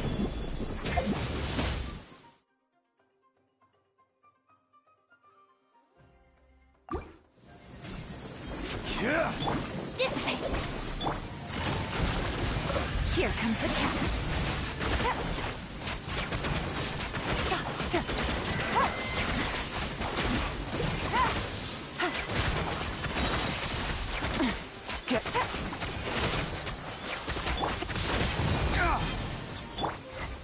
Gather! Our bond is strong!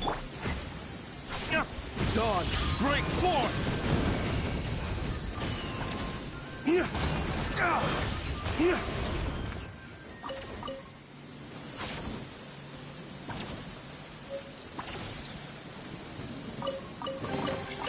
I suppose this will do.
come you're here by yourself, Lauma?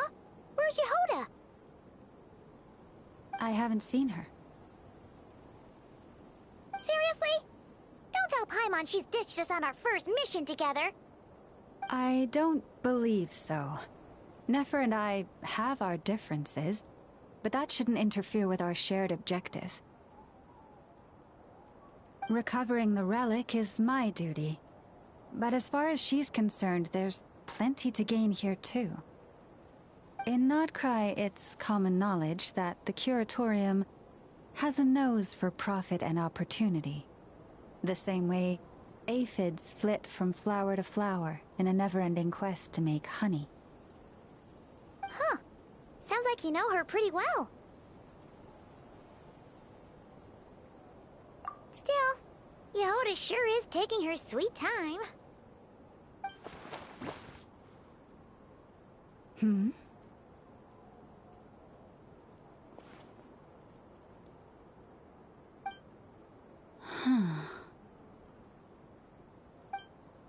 I believe we may have misjudged and underestimated Miss Yehoda. Huh? What do you mean? As a former employee of the Curatorium, I'm confident that she possesses both professionalism and integrity in ample measure. Huh?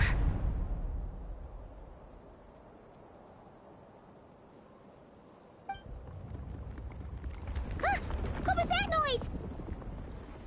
The sound of a wavering conscience, perhaps? Ah! Whoa! Something just fell down.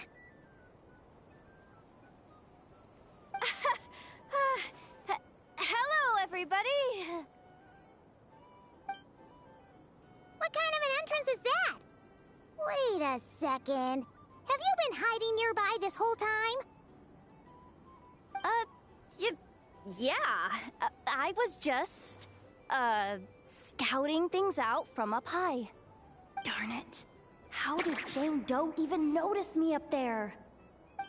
I can't believe I'd only realized I'd run out of smoke bombs this morning. What if something goes wrong inside? How am I supposed to make a quick getaway now? Thought I could just hang back and wait for the clients to get cold feet. But nope. Turns out they're all completely fearless. Don't they know how scary the Fatui are? Really sorry, everyone. Truth is, just as I was heading out this morning, I discovered I'd run out of a super important, completely essential, absolutely indispensable piece of equipment. So, what are we gonna do? Well, as I see it, there are two options. Plan A is, we take a detour to Nasha Town to restock. Though, who knows if any shops will still be open this late. Plan B is, we call it quits right here. Disband the team and I'll go home. My place is only like a 10-minute walk from here, so... Personally, I vote Plan B. Bada bing, bada boom. Maximum efficiency, minimal effort. Don't try to solve your problems by running away. Not a fan of either? Then I guess our only option is to fall back on Plan J. That's J for Yehoda, by the way.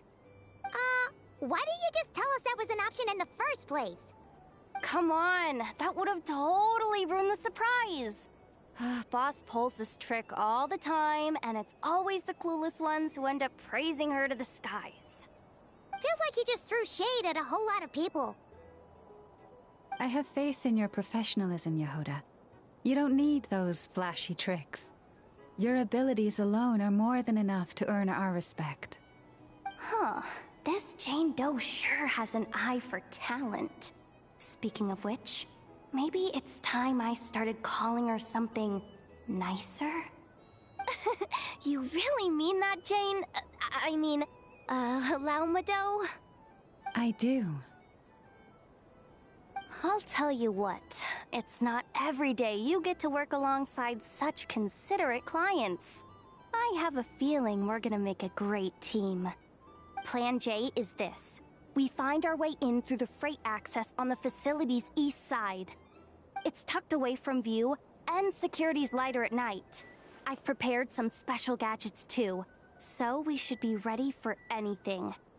If we want this to go without a hitch, we'll need to work together every step of the way. So everyone, stick close behind me. Now that finally sounds like a real pro talking. Hey, you saying I didn't before? Kinda, yeah. You... Ugh. Never mind. A top-tier treasure hunter like me never lets the naysayers get to her. Alright, let's go over what we agreed on yesterday. The goal of infiltrating the Kuvaki Experimental Design Bureau is to locate and, if possible, recover the relic that the Fatui stole. We also need to figure out why they built the facility in the first place. I'm worried that they've set their sights on the Ancient Moon's remnants on Hisi Island too. Well, now that we've got a plan, time to get this show on the road.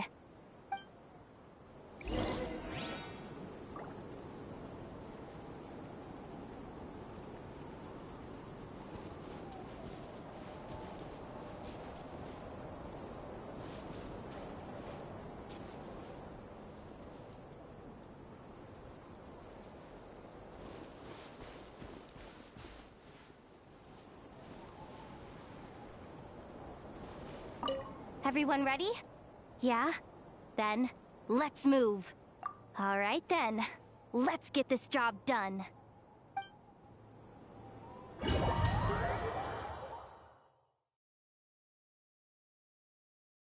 Go, go, go! But make sure you stick to the side.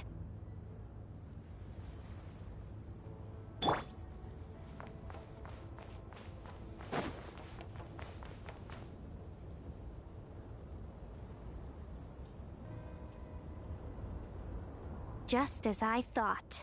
There's a gate controlling access from the outside. Good thing I brought this keycard, huh? Well, technically I stole it. But no need to tell them that, right? Blame that chump who thought it was a good idea to get wasted at the flagship during work hours. Ooh! Is it top-level clearance? Of course, that goes without saying. Let me read it out loud for you. Fatui Experimental Design Bureau number 183574, maximum clearance, maintenance intern. That doesn't sound very top-level to Paimon. Never underestimate interns. Even the most legendary of thieves started out as rookie pickpockets, you know? Besides, if it wasn't for this person's selfless generosity, we wouldn't be able to just waltz in like this, would we? Feels like you're trying really hard to change the subject. Allow me to teach you the first rule of treasure hunting. First and foremost, use every resource at your disposal.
I get it now. It's like a pair of light bulbs just lit up in my head.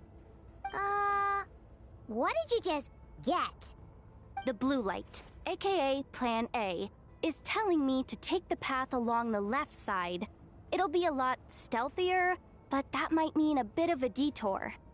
The red light, aka Plan B, is saying, just charge straight in. But that'll mean dealing with, like, a dozen sentry bots already powering up. Although, I might be able to switch them to training mode. Their attacks will be weaker, but we'll still be in for a fight. Can't you just put them in sleep mode? Hey, I told you, I'm just a maintenance intern. Give the new recruit some time and space to blossom, will ya? We're still pretty close to the entrance. Surely they'll call the whole thing off once they see what these bots can do. Anyway, I say we go with Plan B. Either way, I won't be doing any of the fighting, so the shorter route sounds good to me. If we can avoid fighting at this stage, we should.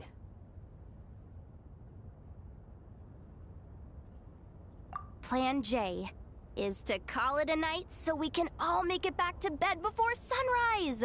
After all, the deeper we go, the more dangerous this is gonna get. So we might as well give up while we still can.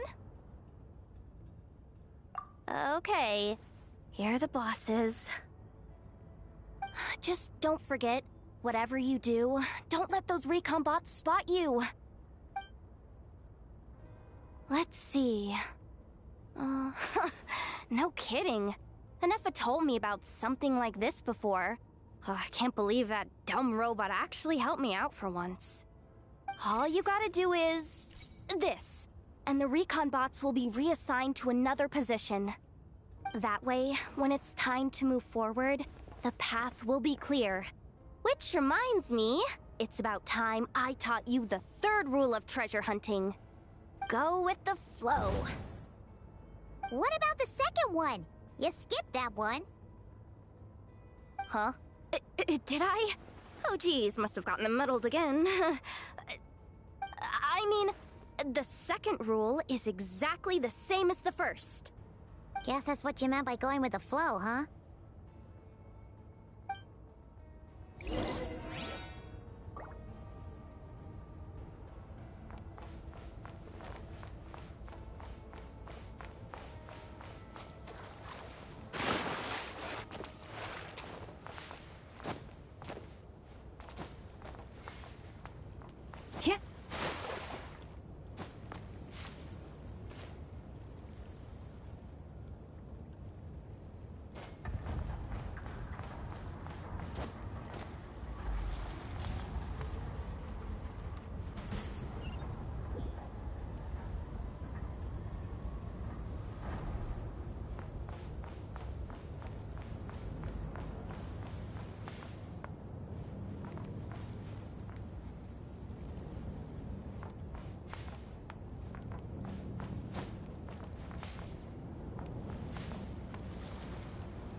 ahead. Has the lockdown been initiated? Move it, soldier! The cargo has already been transferred. The lockdown procedure is complete, Commander. That sector is now fully sealed. The night shift. Just our luck. Don't they usually handle deliveries during the daytime? There's not supposed to be anyone here. We've come this far already, and they're really trying their best. If I suggest backing out again, it's not gonna look good. Come on, brain. Think!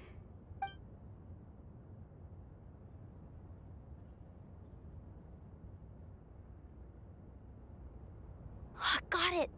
The freight shaft to the upper levels. We might have a shot there. Let me see. Huh? The recon bot in the middle's not responding? A double lock failsafe? We've been outfoxed. Stay calm. Stay calm. One step at a time. Let's just find a way across first.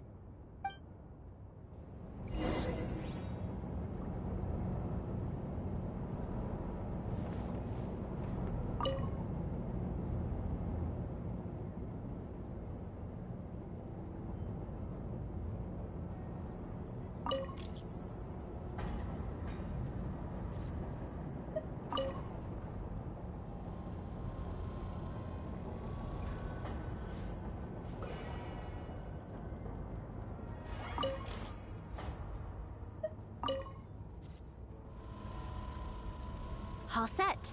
Let's head down this way.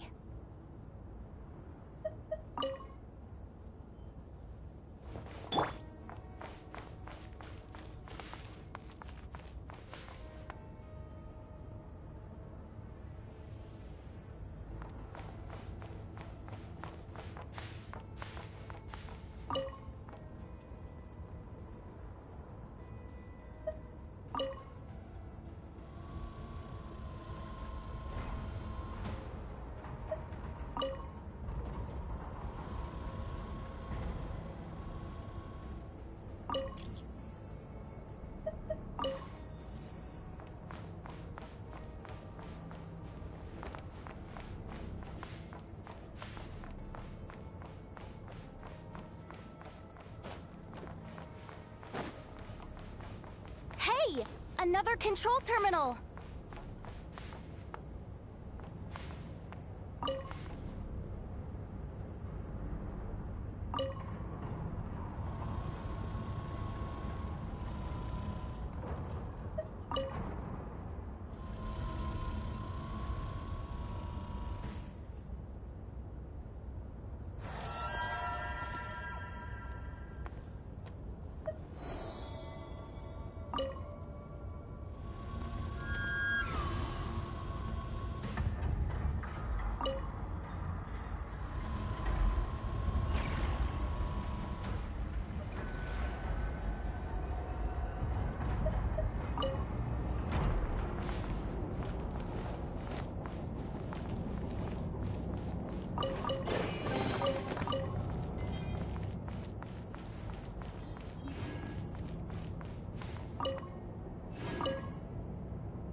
Even when the night is gone, and even when the sky is hidden from view, still the moon shines its light upon you.